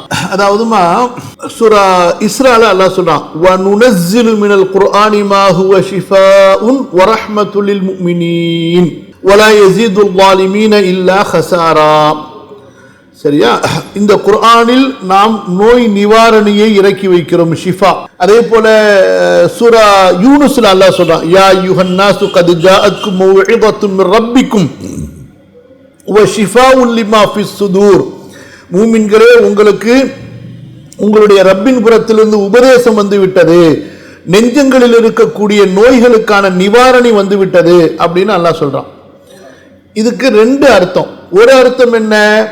முதலாவது அர்த்தம், நெஞ்சங்களில் இருக்கக்கூடிய குஃபுர், நிராகரிப்பு, அதே போல நிஃபாக், நயவஞ்சகம் சார்ந்த நோய்கள், அந்த நோய்களை இந்த குர்ஆனின் மீது நாம் நம்பிக்கை கொள்வது நமக்கு போக்கி விடுகிறது. அத்தகைய நோய்களிலிருந்து நம்மை நிவாரணப்படுத்துகிறது. சரியா? அதே போல அந்த குஃபுர், நிஃபாக்கை ஒட்டி இருக்கக்கூடிய கெட்ட சிந்தனைகள், கெட்ட ஆசைகள், அந்த மாதிரியான மனசுல இருக்கக்கூடிய கெட்ட குழப்பங்கள், இதிலிருந்து இந்த குர்ஆனை நாம் நம்புறது, குர்ஆனை ஓதுறது, அதனுடைய கருத்துக்களை புரிகிறது, படிக்கிறது, அதனுடைய ஹிதாயத்து நம்முடைய உள்ளத்தை சுத்தப்படுத்துது. இரண்டாவது என்னவென்று சொன்னா, அல்லாஹ் சுப்ஹானஹு வ தஆலா அவனுடைய கலாம்ல நிறைய பிளஸ் வச்சிருக்கிறான். அதுல ஒன்றுதான் இந்த குர்ஆன் ஓதப்படுவதை கேட்பதே மனதில் இருக்கக்கூடிய கவலைகளை போக்கக்கூடியது. ஏன்னா இந்த உலகத்தில் எல்லாருக்கும் ஏதாவது ஒரு வகையில் கவலைகளும், அதே போல சில விஷயங்கள்ல அவங்களுக்கு மன சஞ்சலங்களும் ஏற்பட்டு இருக்கும். அப்ப அந்த மாதிரி நேரத்தில் குர்ஆனை ஓதுறதோ அல்லது ஓதப்படக்கூடிய குர்ஆனை கேட்கிறதோ மனதுக்கு ரொம்ப பெரிய ஆறுதலை கொடுக்கும். இப்போ ஹதீஸில் நீங்க பார்த்தீங்கன்னா நேரடியான ஒரு துவா இருக்கு. நான் கூட உங்களுக்கு அன்னைக்கு ஷேர் பண்ண நினைக்கிறேன். ஆமா, அல்லாஹும்ம இன்னி அஸ்அலுக பிகுல்லி இஸ்மின் ஹுவ லக சம்மைத பிஹி நஃப்ஸக வ அன்ஸல்தஹு ஃபீ கிதாபிக வ அல்லம்தஹு அஹதன் மின் ஹல்கிக அவ் இஸ்தஅஸர்த பிஹி ஃபீ இல்மில் கைபி இன்தக அன் தஜஅலல் குர்ஆன ரபீஅ கல்பி வ நூர ஸத்ரி வ ஜலாஅ ஹுஸ்னி. அல்லாஹ்விடத்தில் அவனுடைய திருப்பெயர்களை எல்லாம் சொல்லி அதனுடைய பொருட்டால, யா அல்லாஹ், குர்ஆனை என்னுடைய உள்ளத்திற்கு வசந்தமாக ஆக்கு, என்னுடைய உள்ளத்தில் உள்ள கவலைகளை, சஞ்சலங்களை போக்கக்கூடியதாக ஆக்குன்னு சொல்லி. ஸோ இது குர்ஆனுடைய 2வது மிகப்பெரிய ஒரு பலன். அதனால பொதுவான சூறாக்களை ஓதுறதோ அல்லது குறிப்பா அல்லாஹ்வுடைய ரஹ்மத்து சம்பந்தப்பட்ட சூரா வசனங்களை ஓதுறதோ, அல்லாஹ்வுடைய பெயர்கள் சம்பந்தப்பட்ட வசனங்களை ஓதுறது, அதே போல மறுமையினுடைய சொர்க்கங்கள் சம்பந்தப்பட்ட வசனங்களை ஓதுறது இருக்கிறது மனதுக்கு மிகப்பெரிய ஒரு ஆறுதலை கொடுக்கக்கூடியது. இது ஒரு மனசனுடைய ஒரு தர்பியா. யாருக்கு எந்த அளவுக்கு இதுல தர்பியா இருக்குமோ சுப்ஹானல்லாஹ், அவங்க அந்த அளவுக்கு அதுல மனசனுடைய ராகத்தை உணர்வாங்க. புரியுது? அப்ப ரெண்டு வகையான ஷிஃபா இருக்குது. ஒன்று குஃப்ரு, ஷிர்கு, நிஃபாக்குடைய நோய்களை குணப்படுத்தக்கூடியது. இரண்டாவது நம்முடைய உலக ரீதியான கவலைகளை, சஞ்சலங்களை போக்கக்கூடியது. ரெண்டு நிவாரணையும் இந்த குர்ஆன்ல அல்லாஹ் நமக்கு வச்சிருக்கிறான். அதாவது அதை பற்றி நம்முடைய அறிஞர்கள் ரொம்ப தெளிவா விரிவா பேசினதா இல்லை. ஆனா கண்டிப்பா ஒரு முயற்சி செஞ்சா அதுல ஷிஃபா ஏற்படுவதற்கு வாய்ப்பு இருக்கலாம். இன்ஷா அல்லாஹ் நம்ம மறுக்க முடியாது. ஏன்னா அது அவங்களுக்கு அறிவியல் ரீதியா உடல் ரீதியா என்ன ஒரு பயிற்சி தேவையோ அந்த பயிற்சியோட சேர்த்து குர்ஆனுடைய வசனங்கள் அவர்களுக்கு தொடர்ந்து ஓதப்பட்டு அவங்களுக்கு துஆக்கள் ஓதுறதுன்னா என்ன, அது ஒரு மந்திரம் அல்ல. அதை கொண்டு அல்லாஹ்விடத்தில் நெருக்கத்தை தேடி துஆ செய்யறது. அத்தகர்ருபு இலல்லாஹ் பித்திலாவத்தில் ஆயாத்தி பித்வா. அதாவது ஒருத்தருக்கு நம்ம ருக்கியா செய்யும் பொழுது, யா அல்லாஹ் இந்த வசனங்களை ஓதி நான் உன்னை வணங்குகிறேன், இந்த வசனங்களை இவர் மீது நான் உனக்காக ஓதுவதால் இவருக்கான ஷிஃபாவை உன்னிடத்தில் கேட்கிறேன். அந்த துஆவோட நம்ம ஓதணும், அந்த நியத்தோட ஓதணும். அப்படி ஓதும்போது கண்டிப்பா இன்ஷா அல்லாஹ் மாற்றங்கள் ஏற்பட கண்டிப்பா வாய்ப்பு இருக்குது. இஸ்திகாராவை பொறுத்த வரைக்குமா பெரும்பாலும் மக்கள் ஒரு விஷயத்தை புரிஞ்சு வச்சிருக்கிறாங்க. அதாவது எப்படின்னு சொன்னா, அவங்களுக்கு ஒரு விஷயத்தை முடிவு அவங்க முதல்ல செய்ய மாட்டாங்க. எப்படி செய்வாங்கன்னா, செய்யலாமா வேணாமான்னு இருப்பாங்க. இஸ்திகாரா தொழுவாங்க, தொழுதுட்டு என் மனசுல என்ன வருது பார்ப்போம் அப்படின்னு அவங்க யோசிப்பாங்க. ஆனா இது இஸ்திகாராவுடைய முறை அல்ல. இஸ்திகாராவுடைய முறை என்னவென்றால், முதல்ல ஒரு செயலை, ஒரு காரியத்தை செய்யலாமா வேண்டாமா என்று நீங்க ஆலோசனை செய்தோ அல்லது அதனுடைய நன்மை தீமைகளை முன்வைத்து அலசி பார்த்து ஒரு முடிவோ நீங்க எடுத்துடணும். முடிவு எடுத்துட்டு அதுக்கப்புறமா, யா அல்லாஹ் நான் இந்த மாதிரி முடிவு எடுத்திருக்கிறேன், இந்த காரியத்தில் இந்த முடிவு எனக்கு நல்லதா இருந்தா எனக்கு இதை நடத்தி கொடு, இல்லைனா இந்த முடிவிலிருந்து என்னை நீ காப்பாற்றி விட்டு வேற எது நல்லதோ அதன் பக்கம் என்னை திருப்பிடு அப்படின்னு துஆ செய்றது. அதுதான் இஸ்திகாரா. சரிங்களா? இப்ப உதாரணத்துக்கு ஒரு ஊருக்கு போகணும் அப்படின்னு நினைக்கிறீங்க. ஊருக்கு போலாமா வேணாமா சந்தேகம் வருது. ஊருக்கு போலாமா வேணாமான்னு எனக்கு யோசனையா இருக்கல்ல, நான் போகணுமா வேணாமான்னு நீ எனக்கு அறிவிச்சு கொடு. அப்படி கிடையாது.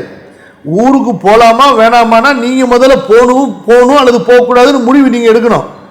சரி போகணும் அப்படின்னு நீங்க எடுத்துடுறீங்க. எடுத்ததுக்கு பிறகு யா அல்லாஹ் நான் இந்த ஊருக்கு போகணும்னு நியத்து வச்சேன், அப்படி போறதுல நன்மை இருந்தா எனக்கு அந்த பயணத்தை லேசாக்கி கொடு, இல்லைன்னா எனக்கு அந்த பயணத்தை கேன்சல் ஆக்கி கொடுத்துரு அப்படின்னு அல்லாஹ்விடத்துல துஆ கேட்கறது. சரி, இப்போ அந்த பயணம் நமக்கு லேசாயிருச்சு, சரி அல்ஹம்துலில்லாஹ் அல்லாஹ் நமக்கு அதுல நன்மையை நாடி இருக்கான்னு அர்த்தம். இல்ல அந்த பயணத்துக்கான ஏற்பாடு செய்றீங்க, ஆனா அது தடைப்பட்டுக்கிட்டே இருக்கு, ஓகே அல்லாஹ்வுக்கு இது பிடிக்கல, அல்லாஹ் நம்மளை இதிலிருந்து திருப்ப நினைக்கிறான் அப்படின்னு நம்ம திரும்பிட வேண்டியது.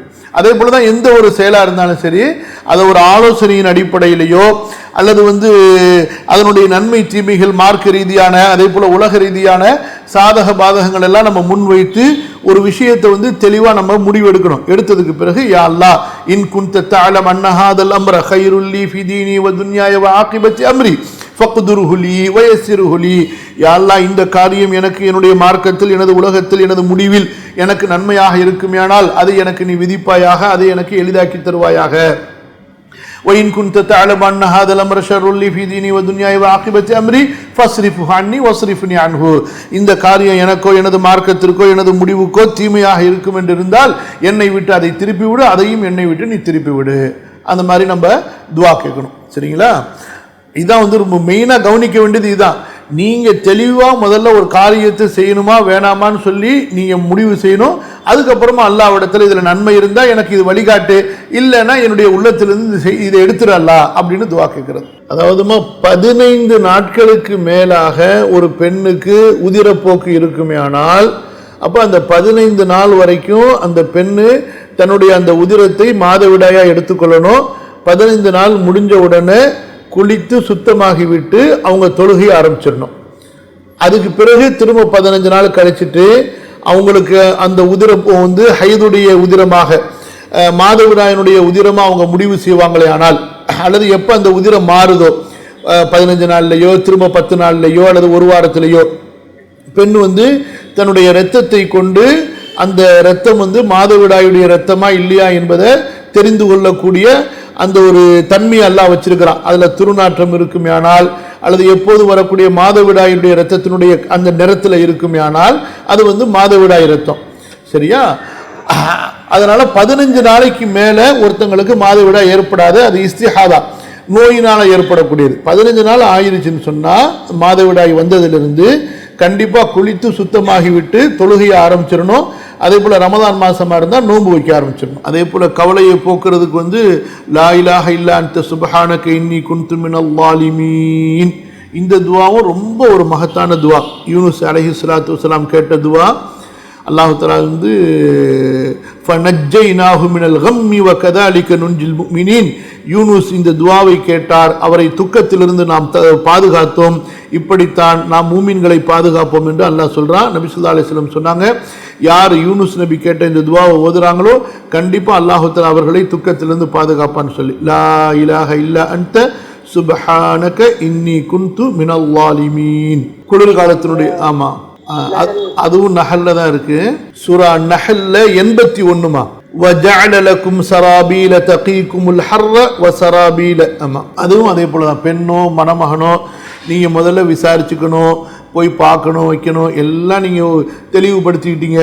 சரி, இந்த பெண்ணை கல்யாணம் பண்ணலாம், அல்லது இந்த பெண் நம்ம எடுக்கலாம், அல்லது இந்த வீட்டில் நம்ம மணமகனை எடுக்கலாம் அப்படிங்கிறத நீங்க முதல்ல தெளிவானதுக்கு பிறகு அதுக்கப்புறமா அல்லாஹ்விடத்துல யா அல்லாஹ் நாங்கள் இந்த மாதிரி மஷூரா செஞ்சோம், இந்த மாதிரி ஆலோசனை பண்ணோம், இது நல்லதா இருந்தா எங்களுக்கு லேசாக்கி கூட அல்லாஹ், அல்லது இதுல எங்களுக்கு நன்மை இல்லை தீன் துன்யாலன்னு சொன்னா எங்களை இதுல இருந்து எப்படியாவது திருப்பிடலாம் அப்படின்னு நீங்க அல்லாஹ்விடத்துல துவா செஞ்சுட்டு 2 ரக்காத் தொழுதுட்டு அல்லாஹ்விடத்துல பொறுப்பு விட்டுறணும். அதுக்கப்புறம் அந்த காரியம் அப்படியே தொடர்ந்து லேசாயிட்டே இருக்கு, அல்ஹம்துலில்லாஹ் ஸ்டெப் பை ஸ்டெப்பான்னு சொன்னா அல்ஹம்துலில்லாஹ் அப்படியே போயிட்டே இருக்க வேண்டியதான். இல்ல ஒரு தடவைக்கு மேல 2 தடவை உங்களுக்கு அதுல தடை ஏற்படுது, குழப்பம் ஏற்படுது, ஏதாவது சின்ன பெரிய பிரச்சனை ஏற்படுதுன்னு சொன்னா அல்லாஹ் தஆலா இதுல இருந்து நம்மளை திருப்ப நினைக்கிறான் அப்படின்னு சொல்லிட்டு நம்ம அதை விட்டு விலகிற வேண்டியதுதான். அதாவது ஒரு நல்ல கவுன்சிலிங் போய் பாருங்க. அப்போ 2 பேரும் கணவன் மனைவி 2 பேரும் ஒரு கவுன்சிலிங் போனாங்கன்னா யார்கிட்ட என்ன பிரச்சனை இருக்கு, பிரச்சனை எங்க இருந்து ஆரம்பமானுச்சு அப்படிங்கிறத தெளிவாக விசாரிச்சா ஒருத்தங்களுக்கும் தேவையான கைடன்ஸ் வழிகாட்டுதலை கொடுக்கலாம். யார்கிட்ட உள்ள என்ன மிஸ்டேக் இருக்குதோ அந்த மிஸ்டேக்கை சுட்டி காட்டி அவங்கள திருத்திக்க சொல்லலாம். இப்போ நபி ஸல்லல்லாஹு அலைஹி வஸல்லம் அவர்கள் முடித்த திருமணங்கள்லையும் தலாக் வந்திருக்குது, அவங்க முடிச்சு வச்ச திருமணத்திலையும் தலாக் வந்திருக்குது. அதனால சில விஷயங்கள்ங்கிறது நடக்கும் இந்த துன்யால. வனபுலுக்கும் பிஷர்ரி வல் ஹைரி ஃபித்னா, நாம் உங்களை சோதிப்போம் தீமையை கொண்டும் நல்லதை கொண்டும். வல நபுலுவன்னக்கும் பிஷைஇம் மினல் ஹௌஃபி வல் ஜூஇ வ நக்ஸி மினல் அம்வாலி வல் அன்ஃபுஸி வஸ் ஸமராத் வ பஷிரிஸ் ஸாபிரின். அப்போ சோதனைகள் என்பது நல்லவங்களுக்கும் ஏற்பட்டிருக்கு, கெட்டவங்களுக்கும் ஏற்பட்டிருக்கு. நல்லதை கொண்டும் ஏற்படும், கெட்டதை கொண்டும் ஏற்படும். அப்போ நம்ம அதுக்கு அடுத்து உடனே அடுத்து என்ன அதுக்குண்டான இலாஜ் சிகிச்சை என்னங்கிறத நம்ம கேட்டுக்கணுமே தவிர, எப்படி நோய் ஏற்படுது, நோய் ஏற்பட்டால் என்ன செய்யறோம், உடனே அதுக்குண்டான சிகிச்சையை நாடி போறோம்ல. அதே போலதான் வாழ்க்கையில குழப்பம் ஏற்பட்டால் உடனே அதுக்குண்டான சிகிச்சை என்ன அப்படிங்கிறத நம்ம நாடி போகணும். அப்படி இல்லாம பிரச்சனை ஏற்பட்டுச்சுன்னு சொல்லிட்டு அந்த சண்டை சச்சரவு மனக்குழப்பத்திலேயே நம்ம நீடிக்க கூடாது. அதை எப்படி உடனே சரி பண்ணி கொள்றது, யார்கிட்ட என்ன மிஸ்டேக் இருக்கு, யார் எதை சரி பண்ணி கொள்ளணும் அப்படிங்கிற தெளிவுக்கு நம்ம போயிடணும். அந்த ஹதீஸ்ல என்ன வருது, அஜபன் லிஷஅனில் முஃமின், மூமினுடைய காரியம் எவ்வளவு ஆச்சரியமா இருக்கு. இன் அஸாபத்ஹு சர்ரா, அந்த மூமினுக்கு மகிழ்ச்சியான செய்தி கிடைக்குமே ஆனால் அவன் அல்லாஹ்விற்கு நன்றி செலுத்துகிறான். சரியா? அந்த மூமினுக்கு கேக்குதா நான் பேசுறது? அந்த மூமினுக்கு தீமை ஏற்படுமேனால், கெட்டது ஏற்படுமேனால் அவன் பொறுமையாக இருந்து கொள்கிறான். அதுவும் அவனுக்கு நன்மையாக ஆகிவிடுகிறது. ஸோ இது ரசூல் ஸல்லல்லாஹு அலைஹி வஸல்லம் மூமினுடைய நிலைமை அவனுக்கு எல்லாமே நன்மைதான். இந்த துன்யால சந்தோஷமா இருந்தாலும் அல்ஹம்துலில்லாஹ் சொல்றான், நன்மையாகி போயிடுது. பிரச்சனை வந்தா அந்த பிரச்சனைக்கு அவன் பொறுமையா இருக்கிறான், அதுவும் அவனுக்கு நன்மையாகி போயிடுது அப்படின்னு சொல்லி நபி ஸல்லல்லாஹு அலைஹி வஸல்லம் ஒரு மூமினை பற்றி ஆச்சரியப்படுறாங்க. அதே போல ஹதீஸ்ல என்ன வருது, சஹீஹான ஹதீஸ்ல அஷத்துன் நாஸி பலாஅன் அல் அன்பியா சும்ம லம்ஸல் ஃபல்லம்ஸல், மக்களில் அதிகமாக சோதனைக்கு ஆளானவர்கள் யார் என்றால் நபிமார்களும், அடுத்து அவர்களை அடுத்துள்ளவர்களும், அடுத்து அவர்களை அடுத்துள்ளவர்களும் சொல்லி அப்போ அதனால ஒரு மனிதர் வந்து இந்த துன்யால அதிகமாக கஷ்டப்படுறதுனால அவர் வந்து அல்லாஹ்வுடைய உதவி இல்லாதவர் அல்லது அல்லாஹ்வுடைய அருள் இல்லாதவர் அப்படிங்கிறது கிடையாது. அல்லாஹ்வுடைய அருள் இருக்கா இல்லையா, இப்போ நம்ம ஏற்கனவே நேற்று பாடத்தில் கூட அதை படித்தோம். நீங்கள் அமல சாலிஹ்ல இருக்கிறீங்க, ஒரு அமலுக்கு பிறகு இன்னொரு அமல் நல்ல சாலிஹான அமல், அந்த அமலை நீங்கள் தொடர்ந்து செய்கிறீங்கன்னா நீங்கள் தான் அல்லாஹ்வுடைய நேரடியான கருணையில் விசேஷமான அன்புல அருளில் இருக்கிறீங்க. புரியுதா? இந்த துன்யால சிரமம் கஷ்டம் ஏற்படுறது இருக்குது, அதை வைத்து நம்ம அல்லாஹ்வுக்கு நெருக்கமாக இருக்கிறோம், அல்லாஹு தாலாவுடைய வந்து அல்லாஹ்வுக்கு நம்ம வந்து பிரியமாக இருக்கிறோம்னு நம்ம முடிவு செய்யக்கூடாது. புரியுதா? இப்போ ஃபிரௌனு, காரூனு, ஹாமானு, அதே போல் அபு ஜஹல், அபு லஹபு, இவங்கெல்லாம் ரொம்ப வாழ்க்கை வசதியில் இருந்தாங்க. அதே போல் ரோமர்கள், அதே போல் பாரசீகர்கள். அப்போ அவங்க வந்து என்ன அல்லாஹ்வுக்கு ரொம்ப பிரியமானவங்களா? உமர் ரலியல்லாஹு அன்ஹு ரசூல் ஸல்லல்லாஹு அலைஹி வஸல்லமுடைய வீட்டுக்கு வந்தாங்க. ரசூல் ஸல்லல்லாஹு அலைஹி வஸல்லம் பரணியில் படுத்து கிடந்தாங்க. இப்படி வீட்டை சுற்றி பார்த்தாங்க, ஒரு பொருள் கூட இல்லை. அப்புறம் ரசூல் ஸல்லல்லாஹு அலைஹி வஸல்லமுடைய விரிப்பை பார்த்தாங்க. அந்த பேரிச்சம்பழத்தினுடைய கீத்துனால செய்யப்பட்ட ஓலை பாய் இருந்துச்சு. ரசூல் ஸல்லல்லாஹு அலைஹி வஸல்லம் சுற்றி பார்க்குறாங்க. அந்த அதுவும் மென்மையான கீத்து இல்லை, மொத்தமான ஓலை. அதில் படுத்து ரசூல்லாவுடைய உடம்பு ஃபுல்லாக அப்படியே பட்டையா அப்படியே செவக்க வச்சிருக்குது. பார்த்துட்டு உமர் ரலியல்லாஹு அன்ஹு ஓன அழுவ ஆரம்பிச்சிட்டாங்க. ரசூல்லா, உங்களுக்கு இவ்வளோ பெரிய நெருக்கடியாக கஷ்டமா? அந்த பாருங்க ரோமர்கள், அந்த பாருங்க பாரசீகர்கள், அவங்களுக்கெல்லாம் இந்த துன்யாவில் எவ்வளவு வசதி இருக்கு, அல்லாஹ்விடத்தில் நீங்கள் துஆ செய்யலாம்ல, அல்லாஹ் உங்களுக்கு கொஞ்சம் துன்யாவுடைய பரக்கத்தை, துன்யாவுடைய வாழ்க்கையை விசாலப்படுத்தி கொடுப்பானே அப்படின்னு சொன்ன உடனே ரசூல் ஸல்லல்லாஹு அலைஹி வஸல்லம் கோபப்பட்டாங்க. உமரே, உங்களுக்கு தெரியாதா, உஜ்ஜிலத் லஹும் தய்யிபாத்துஹும் வ உஜ்ஜிலத் லனா, அவங்களுக்கு துன்யால அவங்களுடைய நல்லது கொடுக்கப்பட்டு விடுகிறது, நமக்கு நம்முடைய நல்லது ஆகிரத்துக்காக வேண்டி வைக்கப்பட்டிருக்கு அப்படின்னு சொன்னாங்க.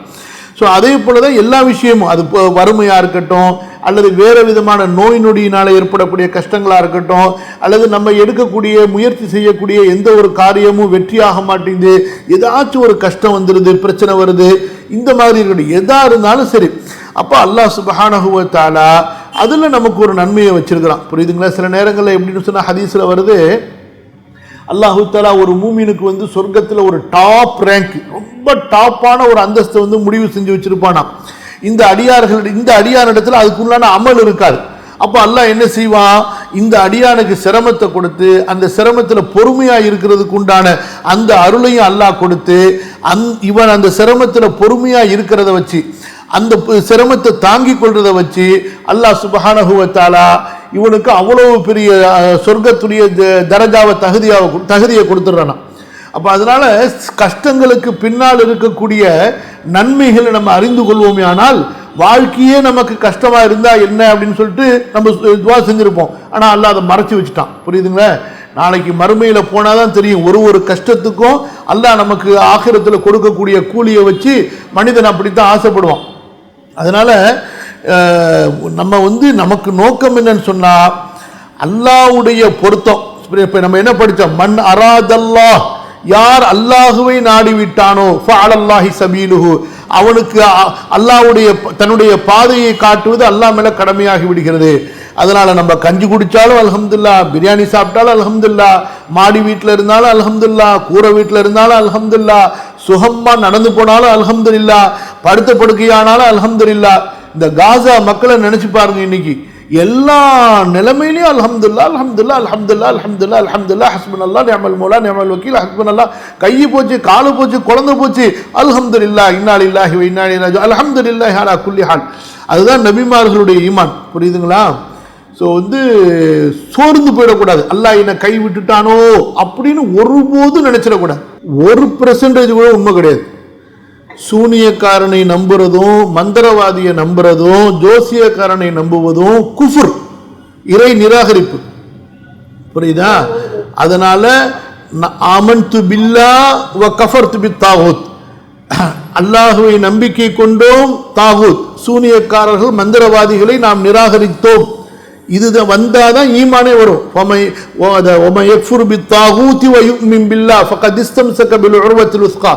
யார் அல்லாஹுவை நம்பிக்கை கொண்டு தாகூத்தை நிராகரிப்பாரோ, தாகூத்னா யாரு, சூனியம், ஷைத்தான், இப்லீஸ், அதே போல மந்திரவாதி, இது எல்லாமே யார் தாகூத்தை நிராகரிப்பார்களோ அவர்கள்தான் உறுதியான வளையத்தை பற்றி பிடித்துக் கொண்டார்கள். அதனால முதல்ல அந்த ஷைத்தான், அந்த மாதிரியான ஷைத்தான்களை விட்டு அவங்கள விலகி வர சொல்லுங்க, தௌபா செய்ய சொல்லுங்க, இஸ்திக்ஃபார் செய்ய சொல்லுங்க, ஒழுங்கான ஒரு கவுன்சிலிங் போக சொல்லுங்க. ஏதாச்சும் ஒரு நல்ல ஆலிம்கள் பெரியவங்க அங்கே யார் இருந்தாங்கன்னு சொன்னால் அனுபவப்பட்டவங்க அவங்களிடத்துல போய் பேச சொல்லுங்க, அல்லது ஃபோனில் பேச சொல்லுங்க. இன்ஷா அல்லாஹ் கண்டிப்பாக அல்லாஹ் சுப்ஹானஹு வ தஆலா ஒரு சுமூகமான ஒரு இணக்கமான ஒரு நிலையை ஏற்படுத்துவாமா. முதல்ல இந்த மாதிரி இடங்களுக்கு தேடி போறதை முதல்ல நிப்பாட்ட சொல்லுங்க. குஃபார்கள் முஷ்ரிக்குகள் செய்யக்கூடிய செயல் இது அல்லாஹ் பாதுகாக்கணும். சூனியக்காரங்களை நம்புறது, மந்திரவாதிகளை நம்புறது எல்லாமே 100% போய் 100% ஏமாத்து வேற ஃப்ராடுத்தனம். காத்து கருப்புன்னா உங்களுக்கு ஜின்கள் தான், ஜின்களுடைய கண் திருஷ்டிகளை தான் வேணா அந்த மாதிரி சொல்லுவாங்களா இருக்கும். நான் இஸ்லாமை பொறுத்த வரைக்கும் ஒன்னே ஒன்று தான், குல் அஊது பிரபில் ஃபலக் மின் ஷர்ரி மா ஹலக் வ மின் ஷர்ரி காசிகின் இதா வகப் வ மின் ஷர்ரி நஃபாசாத்தி ஃபில் உகதி வ மின் ஷர்ரி ஹாசிதின் இதா ஹசத். அதே போல வயகாதுல்லதீன கஃபரு ல யுஸ்லிகூனக பிஅப்சாரிஹிம் லம்மா சமிஉ الذிக்ர வ யகூலூன இன்னஹு லமஜ்னூன் வ மா ஹுவ இல்லா ذிக்ரு லில் ஆலமீன். ஜின்களுடைய கெட்ட கண்களோ அல்லது மனிதர்களுடைய கெட்ட கண்களோ பொறாமையோ அதிலிருந்து நம்ம அல்லாஹ்விடத்தில் பாதுகாப்பு தேடுறோம். அவ்வளோதான். நமக்கு இந்த துவாவை சொல்லிட்டா நமக்கு எல்லா பாதுகாப்பும் இந்த துவாக்குள்ளார இருக்குது. நமக்கு இதை தவிர வேற எதையுமே நாடி போக வேண்டிய அவசியம் இல்லை.